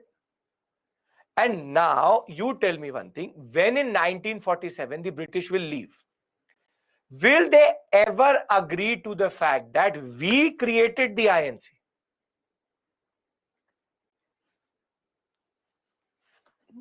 No. So in a way, if it is true or not true, the British will always deny. Because how can they say that we created the bomb which set out in my hand only? So Wedderburn is doing what the British wanted him to do, which is to argue that galti to ho gaya. There's a mistake which happened. But that mistake is not a mistake. It's a strategic concept. A lot of students previously, when they fail the first attempt of UPSC, they say, I didn't fail the first attempt. I went there for the feel of the examination. How does the examination feel? How does the paper come? I was trying to feel the examination. This is what is happening with Wedderburn. He is not, AOU may not, or the British may not ever agree to the fact that INC was created by them. But it was created by them. But there's a corollary. There's a concept which is very simply related to the other side of the story, which is that when people used to start to criticize the INC, Gopal Krishna Gokhale gave a concept. Can I discuss that concept with you? Gopal Krishna Gokhale's concept was the lightning conductors theory.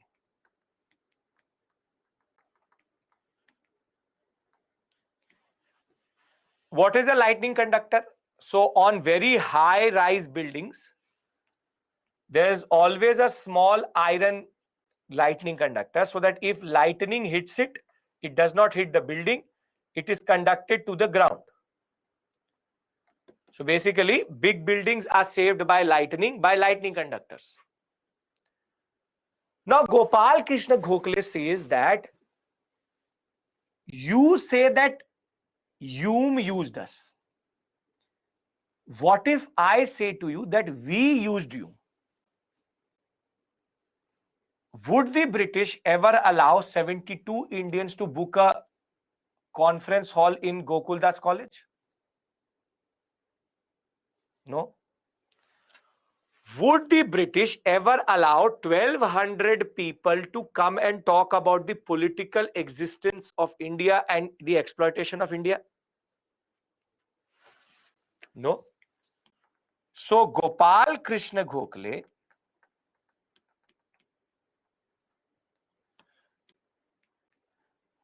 now says a very beautiful thing. He didn't use us, we used him. We kept Hume in the front and did everything in the back. And every time the British used to say, what are you doing? Hume. Look at Hume. Britisher baitha hai. He's here. He's here to check. So, very simply, Gopal Krishna Gokhale reversed the whole concept. He said that, okay, safety valve theory is correct. But if safety valve theory is correct, then lightning conductor is also correct. That we actually acted them. We actually acted them. So think of it. I'll give you a very simple example and it will actually make sense. I hope you are able to understand Gokhale's understanding. That the British would have never allowed anybody to do anything if it was not done by a Britisher. Now, I'll give you a very simple analogy. There's a society. There are multiple families there. Children are playing. So there are little bit children are there. And there are 5 families, 10 children. So the children don't like the fact that somebody is scolding for some reason for sure at any point of time. So now comes AOU, who doesn't have a child but doesn't like the fact that the children are scolded. So AOU comes and says to the 10 children, why are you going to your families separately? then you will always get scolded. Come here, do one thing, come together and then go and fight with your parents. So according to Wedderburn, AO told the INC, do this. But now the children literally dictate everything to the parents. So will AO come in the forefront and say, man, I did it. I told the children to unionize. No. So AO's wife, Wedderburn, said, no, no, no, no, no, you are not understanding. AO did not do it because he wanted to create the INC. He saw the children technically getting petrol from the petrol station, that they were going to burn your houses. So rather, he told them, don't burn the houses, go and ask for what you want, and you will avoid a 1857 type situation. So Wedderburn is protecting you.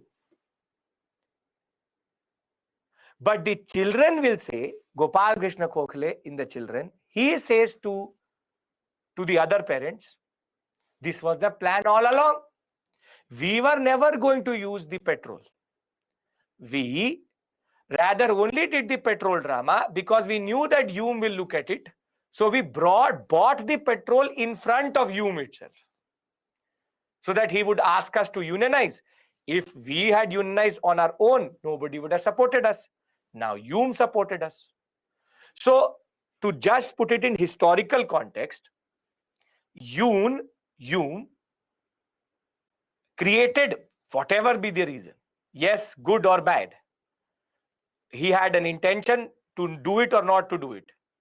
Whatever be the reason, Hume created the body which is going to destroy the British. Wedderburn and the British demean the INC by saying, we created you.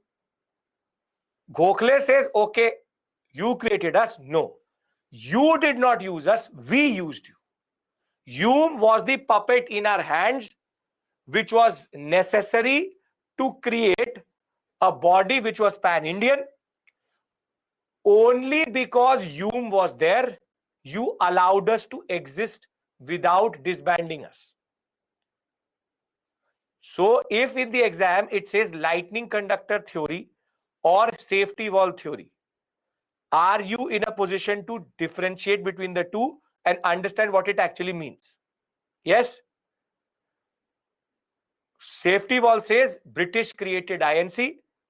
Lightning conductor says, yes, they created us, maybe, but we were not being used. We were using the British. A.O. Hume's presence has always created questions. The concept is A.O. Hume's presence was either deliberate or by accident. We will never know. Hume is dead. He did not write even one word about this whole concept. Doesn't really matter to us. The concept is lightning conductor or the safety valve.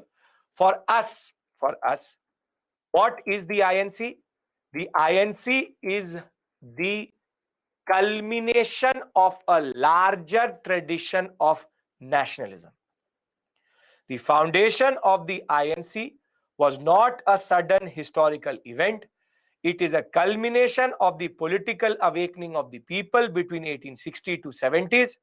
And in 1885, there was a need to create an all-India body, and that is why the INC was created. So it was both processes together. So if in the exam, before I go to moderates or economic nationalism and moderates after the break, if in the examination, they ask you very simply, is the safety valve theory correct or incorrect? The answer to that question is, it is incorrect. Safety valve theory is incorrect.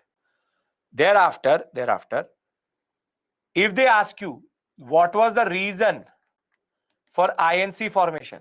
What is the answer you are going to give? What is that one word which you are going to use? Reason for the formation of INC? Yes, culmination. Culmination. That's it. It's a purely theory area. Technically optional level I've taught you for the past 45 minutes, not GS level. Simple point of the matter is INC's formation was not a fluke. Safety valve theory was a Wedderburn's story.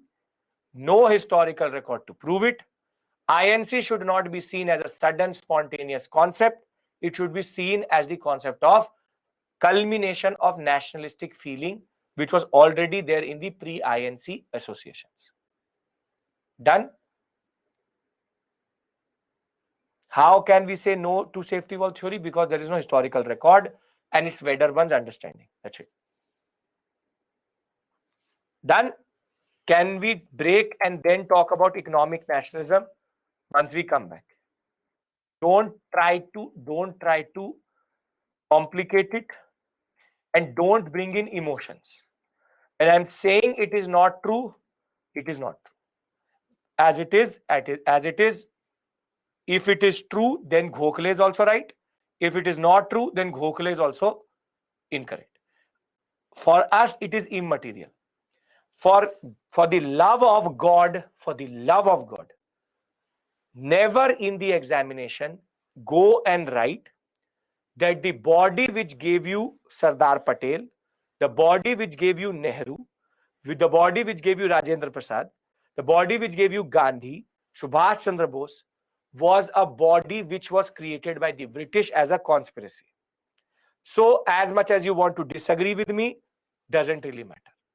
Simple point, are you getting my point? That you can't go and demean the most important body of the Indian national movement. There is historical evidence itself, but somehow some of you don't want to agree with me. Leave it to you, but then don't write the opposite in the examination. Can I take a break here? And when I come back, go into economic nationalism. It's a very interesting thing. It's much bigger than what I've told you, but I've brought it down to what is needed for GS. Okay, perfect. So it is 8:20. You were saying you did not need a break only, and a lot of people are writing break. What happened? Now break. We don't. Oh, we don't. Very good. Resistance. Gandhiji gave you that. Passive resistance. You want a break, but you will say you don't want a break. Okay. See, it's 8:20. How much? थक गए. अच्छा. Very good.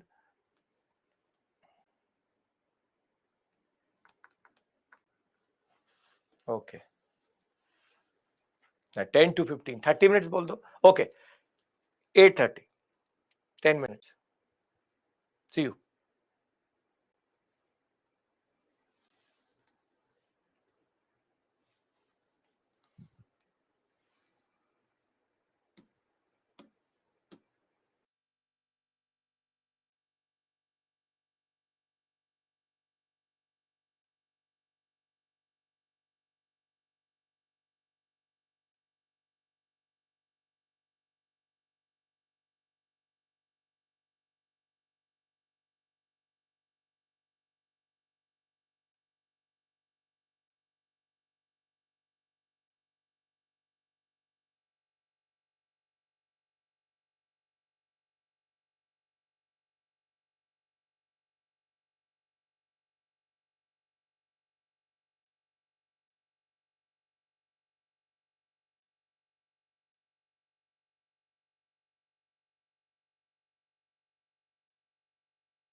Okay.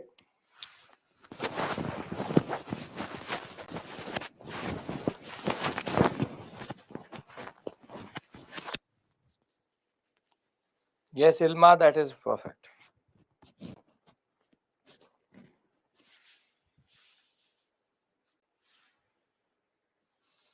Hume did it out of his own will. No, no one forced. Rahul, you tell me how I put all of this information in a table. Table is for facts, not for theory. Okay. Consolidate, I have already done that. Okay.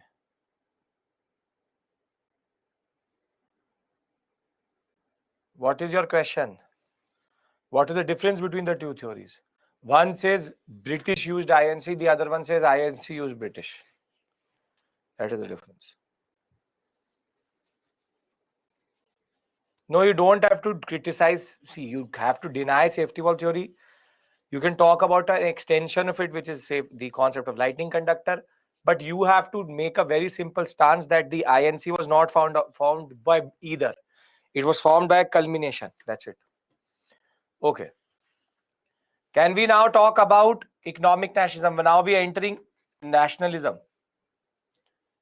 How do we know all these theories? Wedderburn's biography and Gokhale's biography. Now, see, we've agreed to 2-3 very simple things. The safety valve theory makes no sense. The lightning conductor may be true, but one thing is for sure that the INC was a culmination of a long drawn process of nationalism rising in India. Now the point is, what changed that allowed the INC to be formed and which allowed everybody to become nationalistic? And therein comes the role of economic nationalists. They are seen as the foundational critique of the British, which allowed for the INC to be what it was. Can I discuss the concept of economic nationalism? These two areas, economic nationalism and the theories related to the origin of INC, are mains oriented areas. Can we talk about economic nationalism? Yes? Okay. British is the lightning conductor, yes. Okay. Now, when we talk about economic nationalists, the people who come to our mind are these four: Dadabhai Naroji, R.C. Dutt, G.V. Joshi, and M.G. Ranade. Together, they broke the back of the British in such a way that thereafter it became never possible for the British to actually justify their rule in India. Now, let's try to understand this concept. Please pay attention. Huh? Now, we all took a time machine and went to 1830, and we met a British officer. So we asked the British officer, why are you here? Why are you here? You have come to India, why? So he will give you two answers. He will say, we are here to civilize India,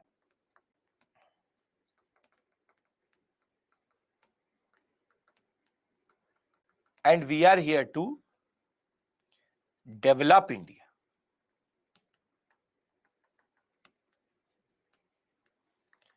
This is the two arguments he will give.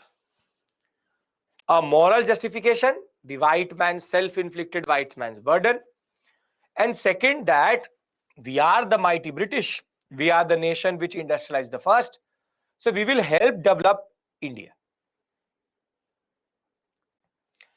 Now the middle class intelligentsia,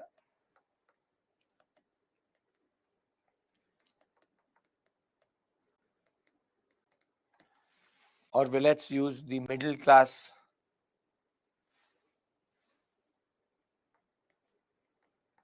intellectuals and thinkers, they also embodied this feeling.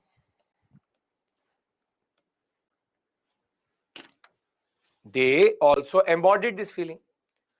So if you asked a Britisher in 1830s, why are you here? The answer would be these two: civilized Indian subcontinent, develop Indian subcontinent. And the middle class intelligentsia also thought the same, that at the end of the day, the British control Australia also and New Zealand also. So they thought that, okay, maybe it will take time, but British will create India or develop India like Australia and New Zealand, or it will help India industrialize itself. So there's a intrinsic faith and belief that the British are here for developing India.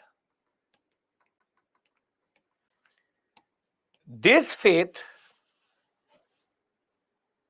was there since 1757 till 1860s. That maybe, okay, land revenue is needed, maybe destruction of peasantry is important, maybe the destruction of weavers is important, maybe all of it is going to be worth it. But by 1860s, people start to realize nothing is happening only. But the problem was how to articulate it, how to actually understand it, and how to understand it in such a way that people could understand it. And herein lies the most important contribution of Dadabhai Naoroji. Dadabhai Naoroji is going to write a book called Poverty and Un-British Rule in India. He still believes that the British, wherever they go, they do good, so it is un-British rule. But he makes a major argument. And the argument is that the British have systematically drained wealth from India, which could have been used for the development of India.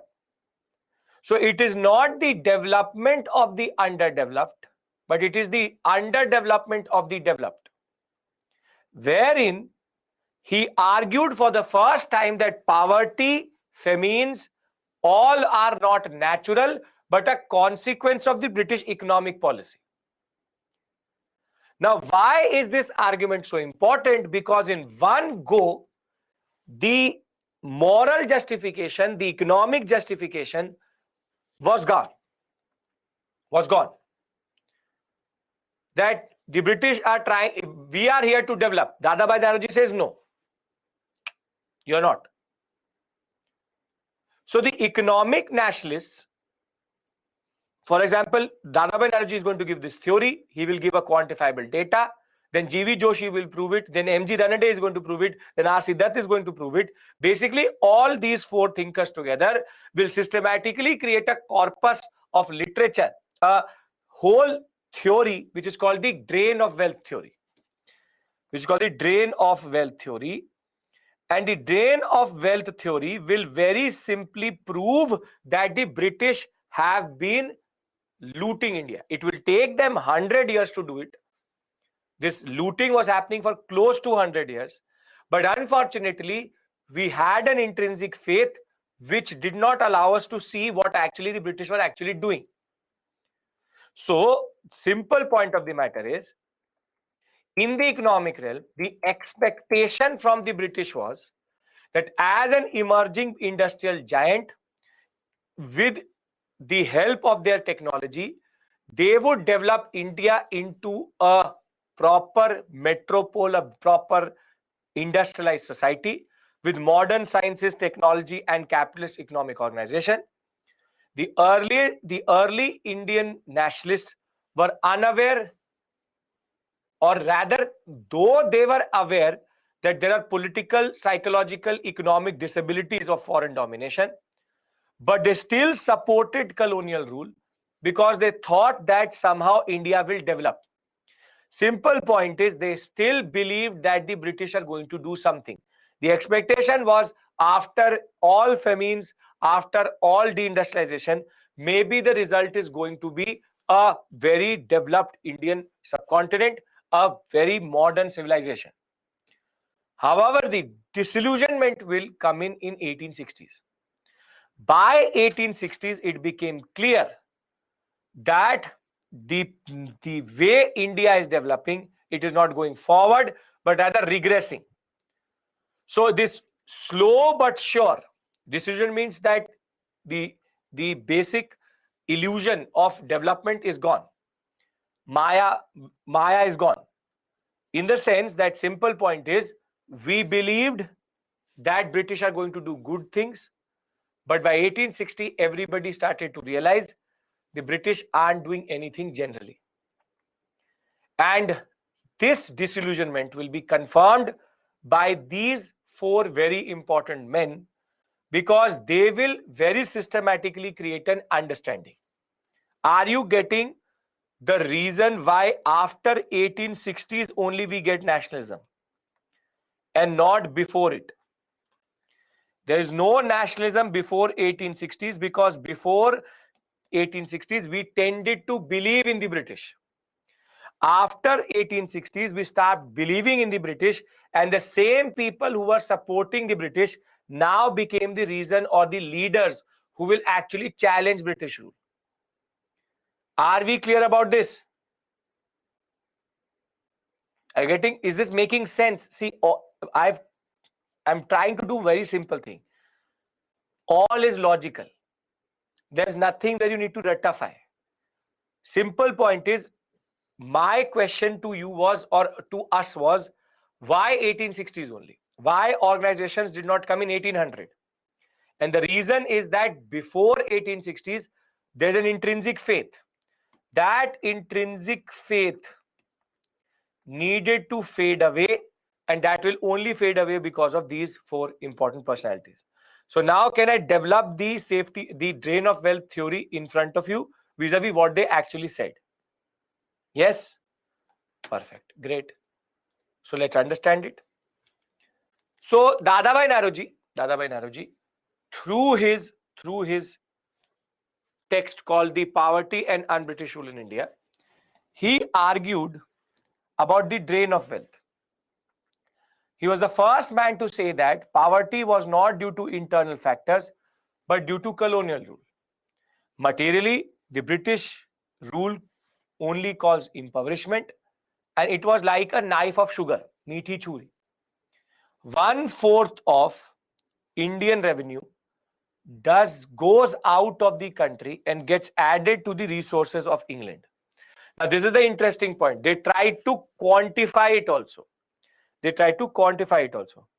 How the faith faded away through this text.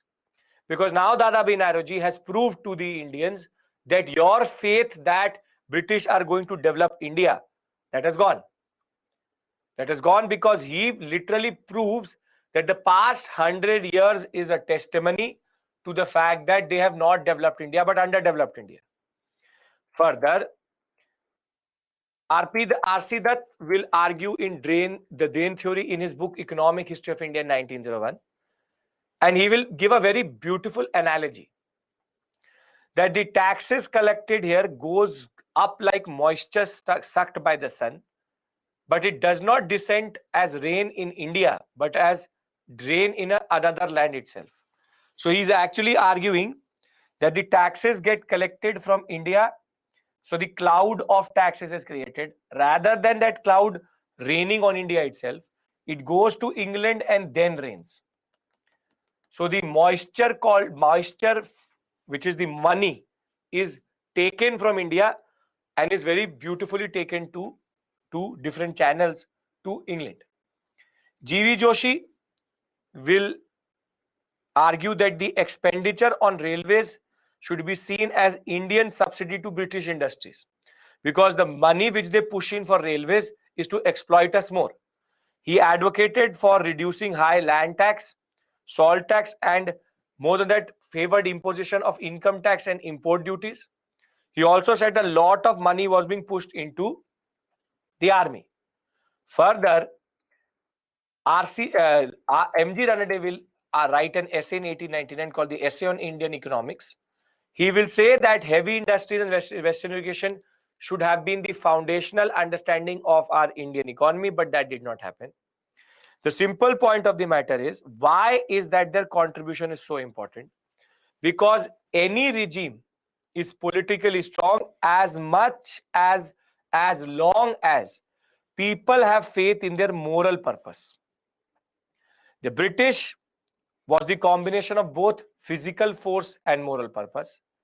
But now the economic nationalists undermine the moral foundation of the British rule in India, therefore successfully showing to the world that the British are not here to develop but to underdevelop India. Therefore, there have been different attempts about how much money was taken from India. So, the governor of Bengal, don't have to learn this, do not learn.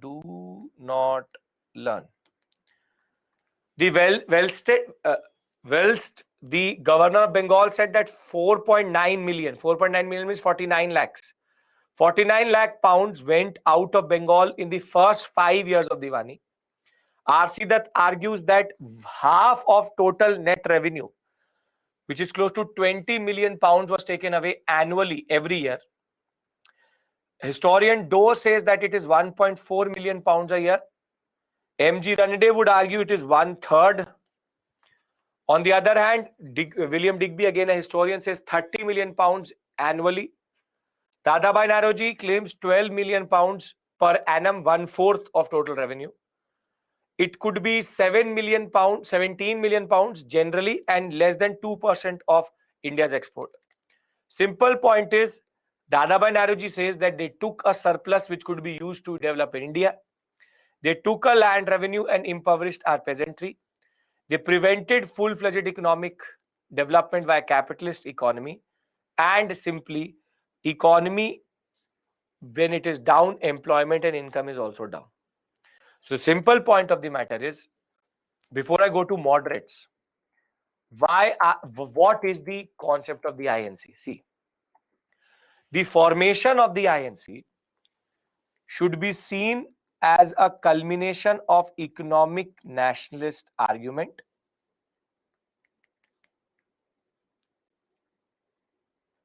plus the pre-INC associations. They destroy the moral justification of British rule, and they believe in political action. If we bring these two things together, what we get is the formation of INC as pan-Indian body. Now, does this make sense, and can you put this argument in the examination? Why am I doing this? Because I need to tell you why 1885. Why not before 1885? Why not before 1860s? It's a very simple logical argument. The British people still believed until 1860s. After 1867, they stopped believing. So therefore, their orientation also changed. Done? Come on. I told you multiple small topics, but very interesting. So we have understood the consequences of crown rule. We've understood what is nationalism. We've understood what do you mean by the concept of nationalistic feeling. We've understood the reasons why nationalism is rising. We discussed the pre-INC organizations. We discussed the myth of its origin.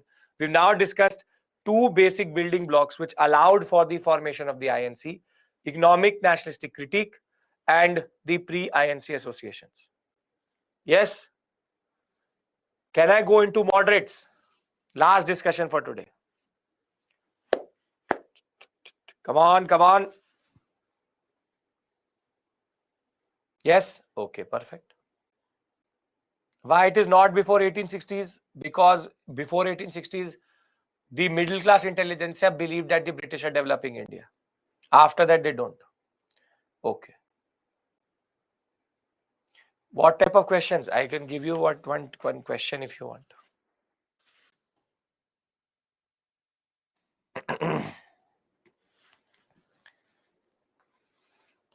I'll give you 2 questions. You can practice.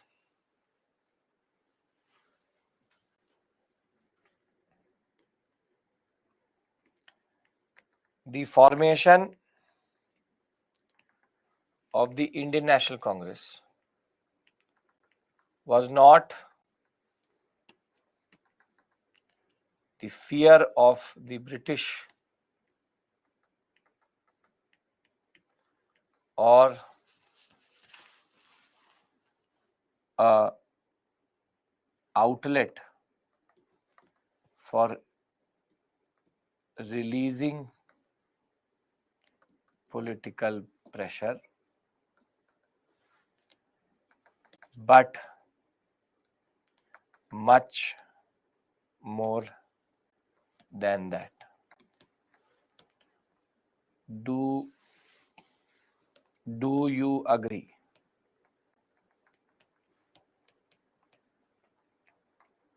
Can you answer this one? What led to the middle class intelligentsia changing? Reading Dadabhai Naoroji's book. Okay. Now, second question.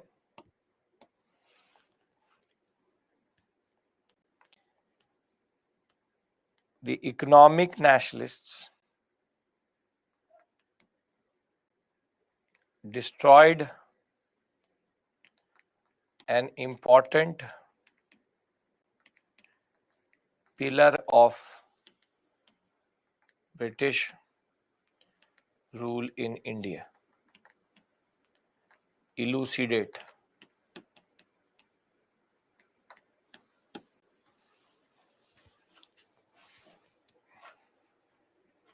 Can you write the second question?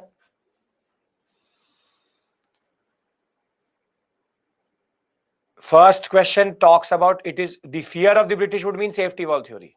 Releasing outlet against safety valve theory. You have to say how it is the culmination of nationalism. And second is basically you have to talk about moral justification, intrinsic faith taken away from economic nationalists. Now you get the type of questions which can come. You have to write their names. G.V. Joshi, Dadabhai Naoroji have to write it. Okay. Economic critiques and faith in middle class over the British led to form. Yes. Yes, you can write that, Shalo. Is there any connection between consequences of 1857 and formation of INC? Technically, Shovik, no. In a way, no. The pillar of justification of colonizing, yes. Second question, you have to talk about the main pillar was the civilizational mission, developing India. Economic nationalists destroyed it. Right? Okay.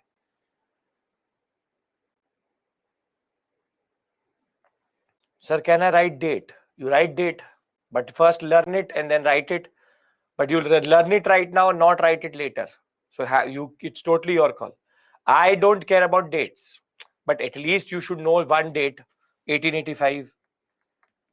Don't leave these things. Okay. Can we start our discussion with regards to moderates? Okay. Now, you look at this table. This is the composition of the members who met in the INC in the first 4 years, 1885, 86, 87, 88. And the number was 72 in the first, 434, 607, 1248 by the time we reach Allahabad. But which is the most ubiquitous or most common profession which is coming?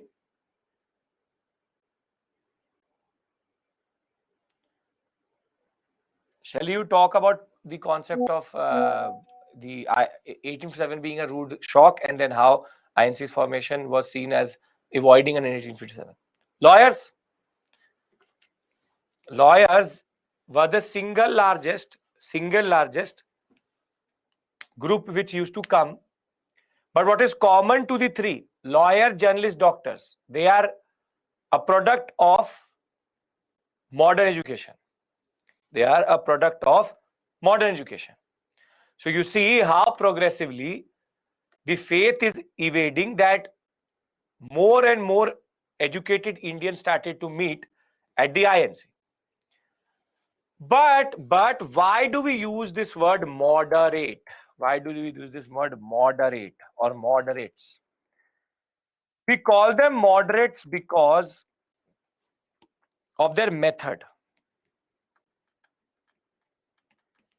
Because of their method. See, between 1885 and 1905, the personalities who dominated the moderates or dominated the INC are personalities such as these. From Bengal, W.C. Banerjee, Raj Bihari Ghosh, Surendranath Banerjee, R.C. Dutt. Gujarat and Maharashtra, Dadabhai Naoroji, Gopal Krishna Gokhale, Firoz Shah Mehta, very important personality, Justice Ranade. From Andhra Pradesh, Tamil Nadu, you have P.R. Naidu, Ananda Charlu, Subramaniam Iyer, Uttar Pradesh, Madan Mohan Malviya, and you had these two Britishers, puppets, Hume and Wedderburn sitting there. Now, the simple point of the matter is that together they are called moderates. Together they are called moderates because they have a very peculiar method. So can I tell you why they are called moderates? Can I discuss the method?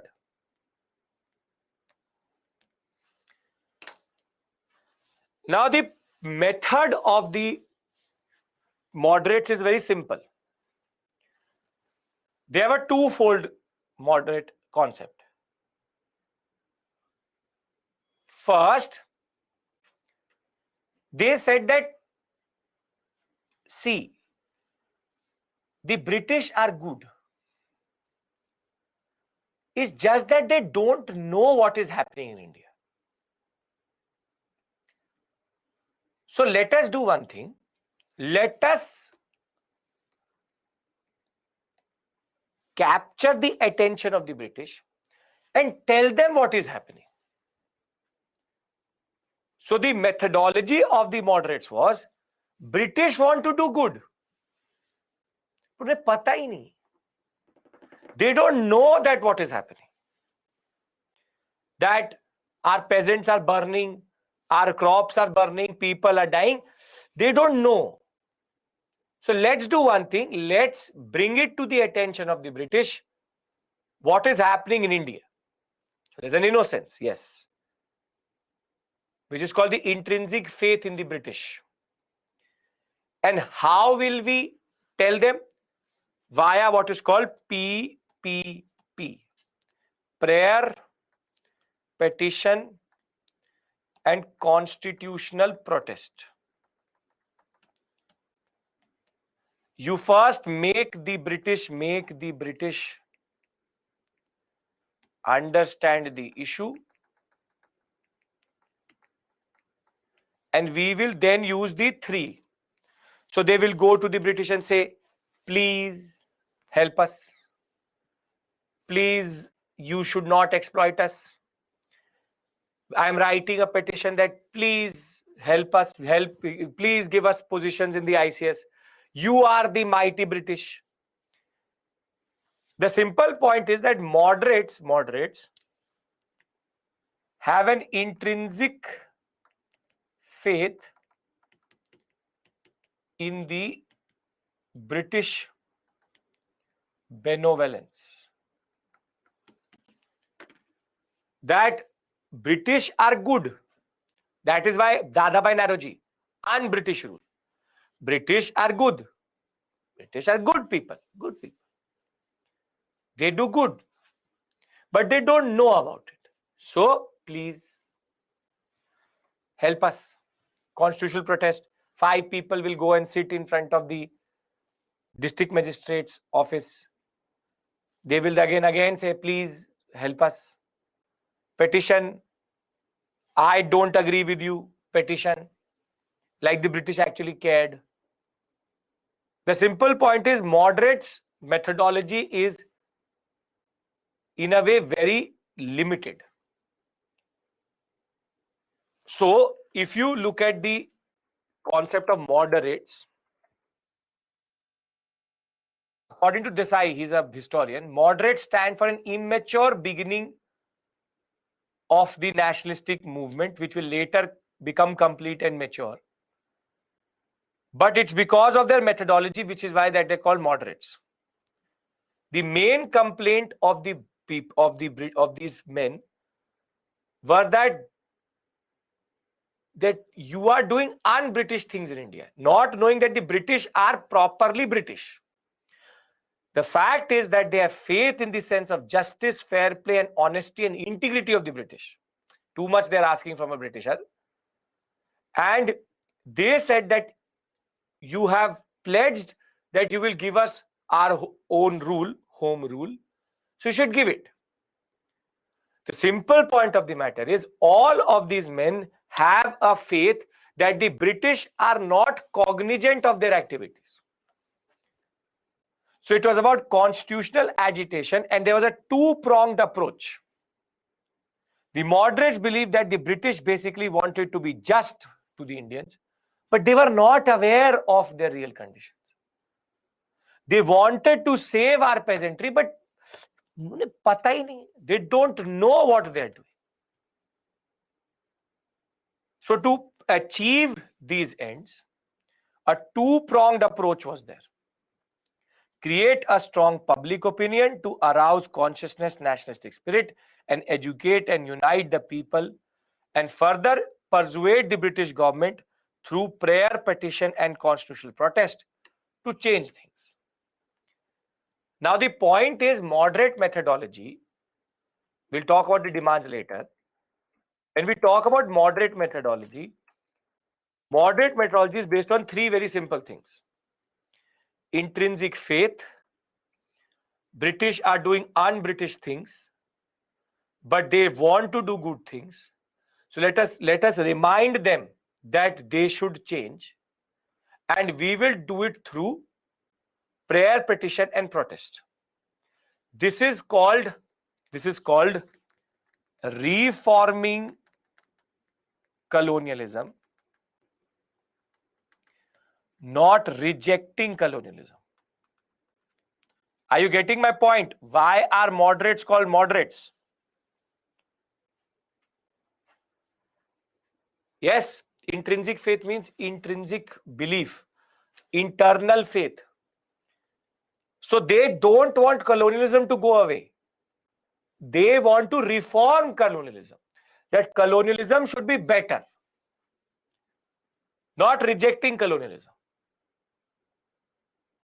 But now, for a very long time, and even today as of right now, moderates, we'll talk about their demands later.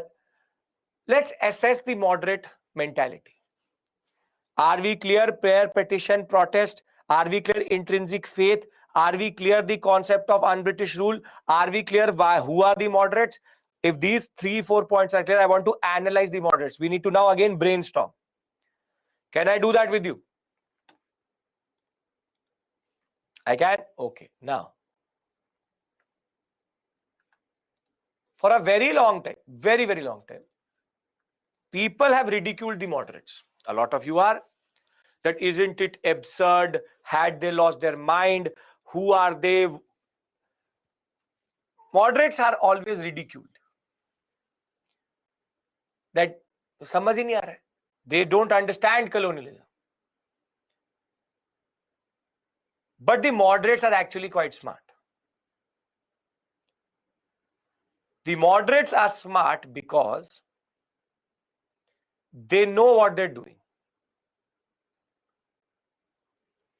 if within the first 10 years of their existence, the INC would have asked for rejecting colonialism, you think the British would have let them survive?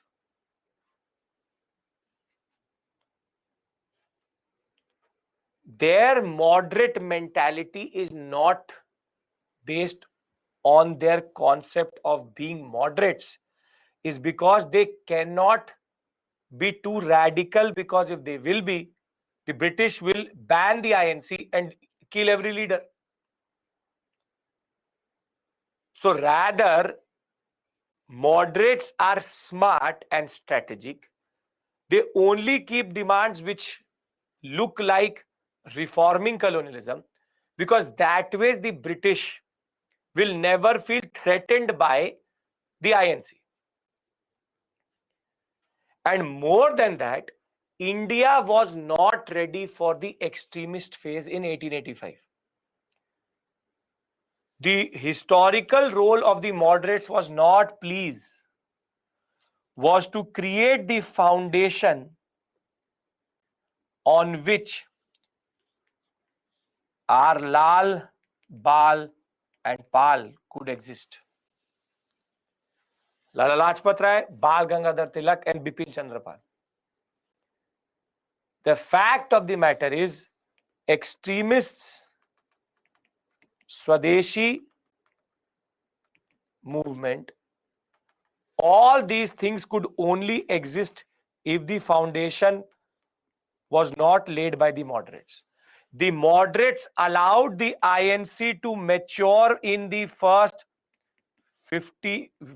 20 years and actually allow the Indians to also change their mentality.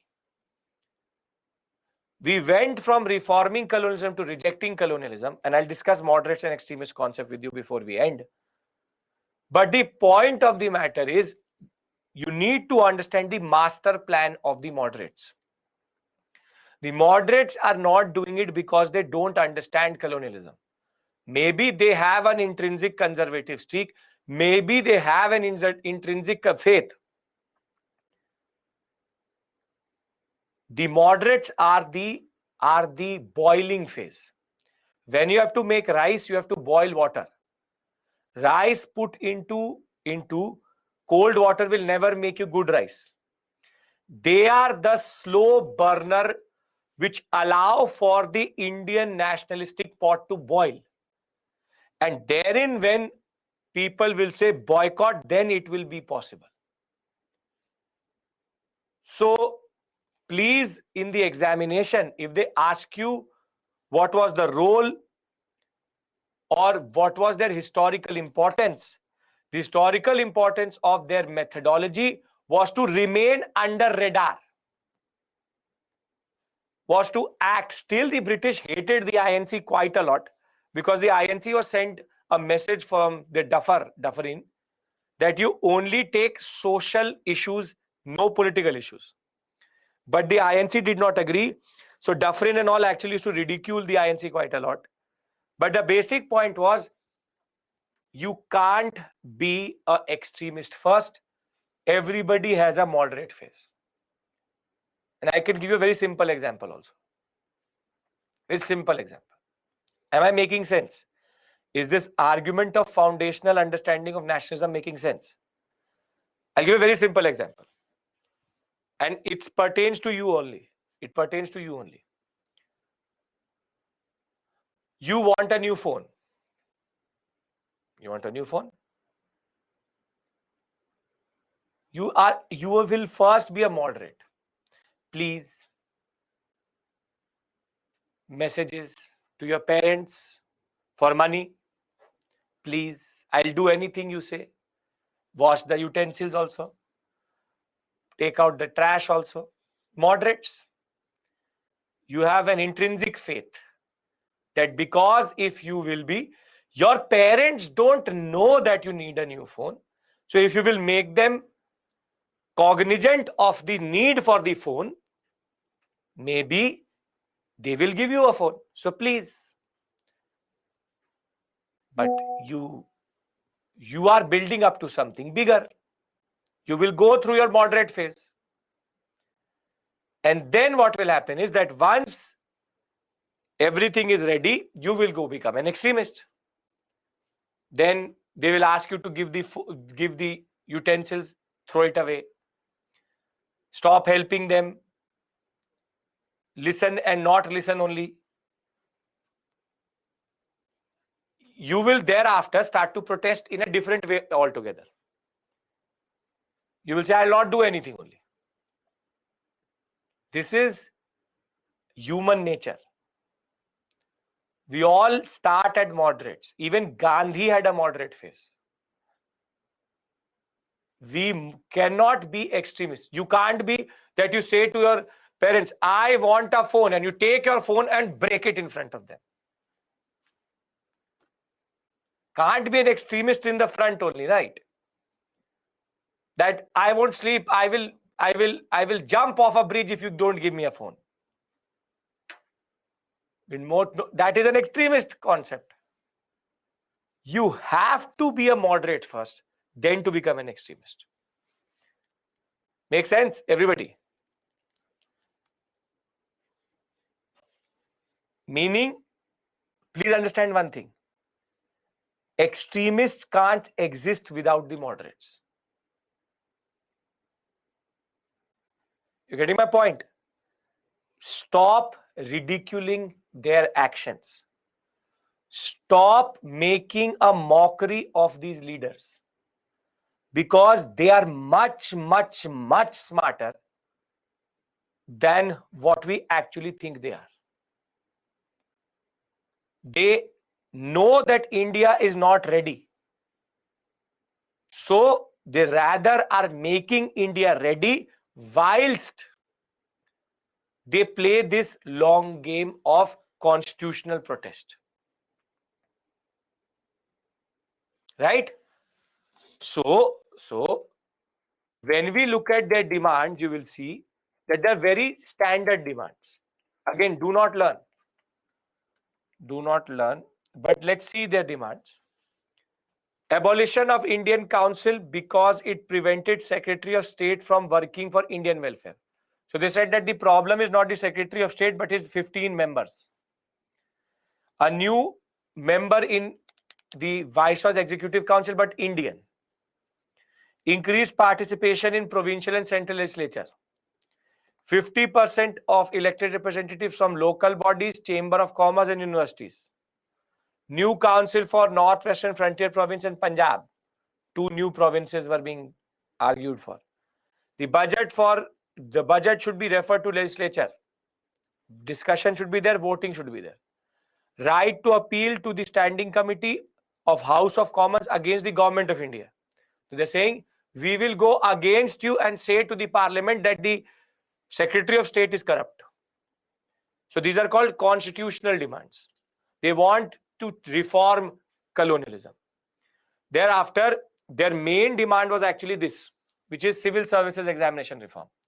Simultaneous examination in both India and London. Raising the maximum age to 23 and dropping this concept of London-based examination because it will stop the drain of money. The first examination which is going to happen in simultaneous exam is only 1924. Thereafter, Indianization of Indian civil services would decrease racism and make administration more responsible and responsive. Very little relief was given. Separate examination will start only from 1922. First examination will be taken in 1924. But it was recommended in 1922. Thereafter, they also wanted to decrease the military expenditure, wherein Indian Army was used in the British. Indian Army was being used in Africa and Asia. So can use them there, but not too far away. Indians should be taken into the army as volunteers, not as full-time soldiers. The British agreed to share a small fraction of the military expenditure. The British should think about how the Bengal and Awadh army suffered because of 1857. And basically, the concept of bhatta made no sense because of the very low exchange rate at which they used to give us the bhatta itself. No, it's 19. It says 1922, not 1992. Thereafter, what would be the basic contribution of the moderates? Passing of the Indian Council Act 1892, which was highly unsatisfactory.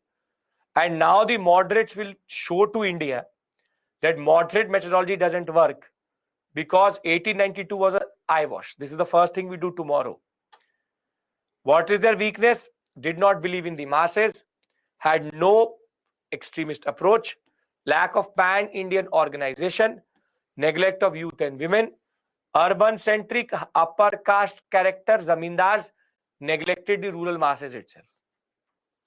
So, very simply, the economic theory generated anger, but the moderates could not convert it. Most of them still had an intrinsic faith in British rule.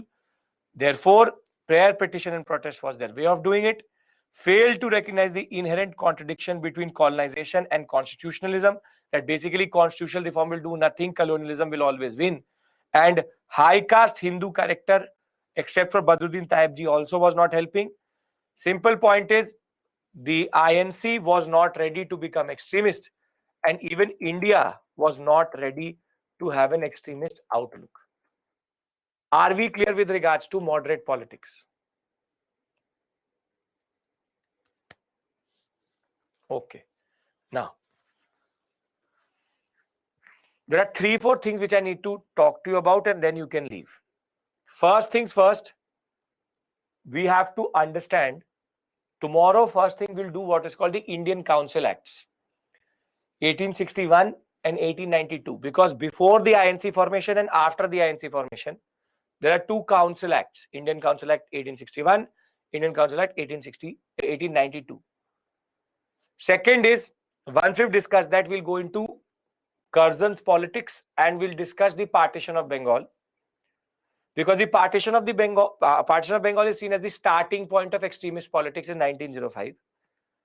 We'll discuss Swadeshi movement features and then discuss moderates versus extremist tussle, which is going to happen between 1905, 6 and 7, and we'll end with the Surat split in 1907, where moderates and extremists will split and INC will expel the extremists itself.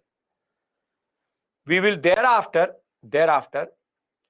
pivot towards the concept of the Gandhian politics, but surely by Monday, Tuesday, we'll be at Gandhi. So we'll cover the period between 1885 to 1905, then 1905 to 1907. So Morlem reforms on Friday, maybe tomorrow I'll see, but tomorrow we start with the concept of the Council Acts, and then go into moderate extremist politics, and thereafter the concept of simply Swadeshi movement. Is this clear? Before you leave, whatever we've done today, what is nationalism? Nationalism reasons, consequences, 1858 Act, economic critique, safety valve theory, moderates. All of this made sense. I will give you Congress sessions and their presidents in the end. Don't worry about that. There's no class on 1st May. Yes, May Day there's no class. Monday there's no class. Rather Tuesday we'll have class. So we have done multiple small things. I hope all of these things make sense together. Yes, we started with 1858. Then we moved to what is nationalism. Then we moved to reasons of nationalism. Then the safety valve theory. Then economic nationalists. Then moderates. Yes. Safety valve theory, in short, was a conspiracy. INC was a conspiracy of Dufferin and you. Monday's first, I think. Yeah, Monday's first, right? Yeah. May Day, it's called May Day. May Day is a national holiday. Okay. Labor Day. Okay, if you don't have a question, thank you so much. Thank you, Pujba. That is the basic endeavor here. Take care. Have a productive day. I'll see you tomorrow same time. Now we are going into the business end. Swadeshi movement. A lot of interesting things which will happen. So thank you. Take care. Bye bye. If you don't have a question, you can leave the session. If you have, you can ask me here. But as I said, don't complicate it. Multiple topics done. I hope all of them made sense to you generally. Okay. Kiru, you can say that if you want to say. Bose when, sir. Bose when. You tell me when does INA and all is 9. Bose and all. Subhash Chandra Bose. Don't call him Bose like that. Subhash Chandra Bose and the discussion with regards to that we will discuss 1930s and all. We still have time with regards to that. Why the moderates have faith in British? Do they like British or not? See, Ilma, they don't have a choice. They have to take that approach in the historical context in which they were there. How can we approach exam in case of extremist moderates? Moderates made the base for the extremists. That's it. Sir, why don't they ban INC after Hume's death? They will multiple times do that, but see, the British also have to do a drama that they are here for self-government. So they can't do that.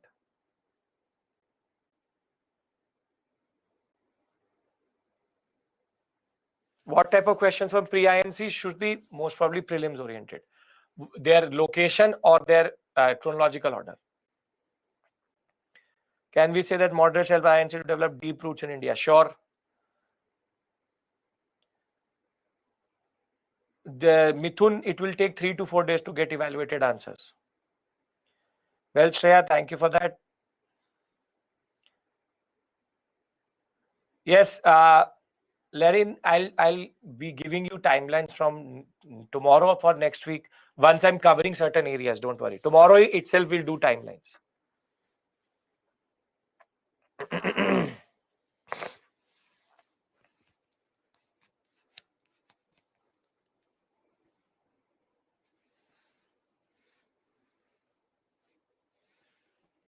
Hariom, tell her to revise and increase the what we call as basic knowledge, residual knowledge. Saksham, previous year questions tomorrow. How to improve grammar, grammatical errors? Write. The more you write, the better you will become. Pulkit will talk about that.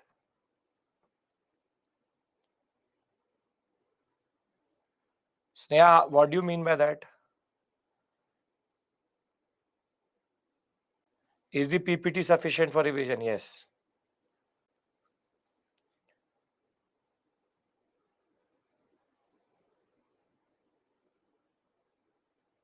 Rapid fire revision. Want to ask people, make rapid fire revision. What is rapid fire revision? They did Mahima. We'll talk about that. But once circulated, it was difficult. Bipin Chandra Pal is Lal Bal Pal of that.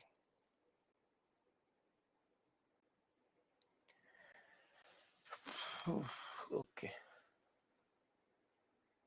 Badwaj, I told you that.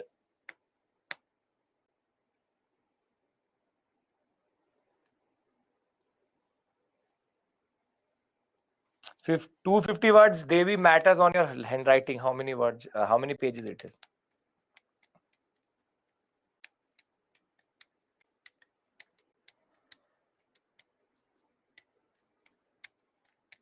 Shalu, the concept of moderates itself is based on that faith moving away or fading away. Rahul, I said, what do you mean by rapid fire revision? You're asking me to do rapid fire revision. Rapid fire questions, I understand. What is rapid fire revision?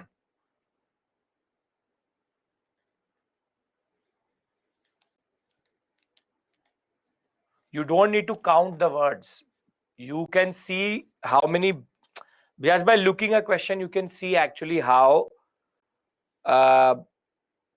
many words it is. A 150 word answer looks like a 150 word answer. Right now, don't do that. First write. First learn to write, then talk about words. Don't worry about that in that sense.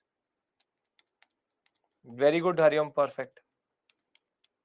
See, examiner is not going to sit and count each and every word.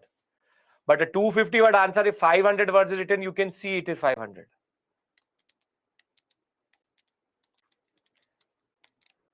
Shruti, we are already doing that. Answer writing techniques I will discuss tomorrow when I'll discuss the mains questions with you.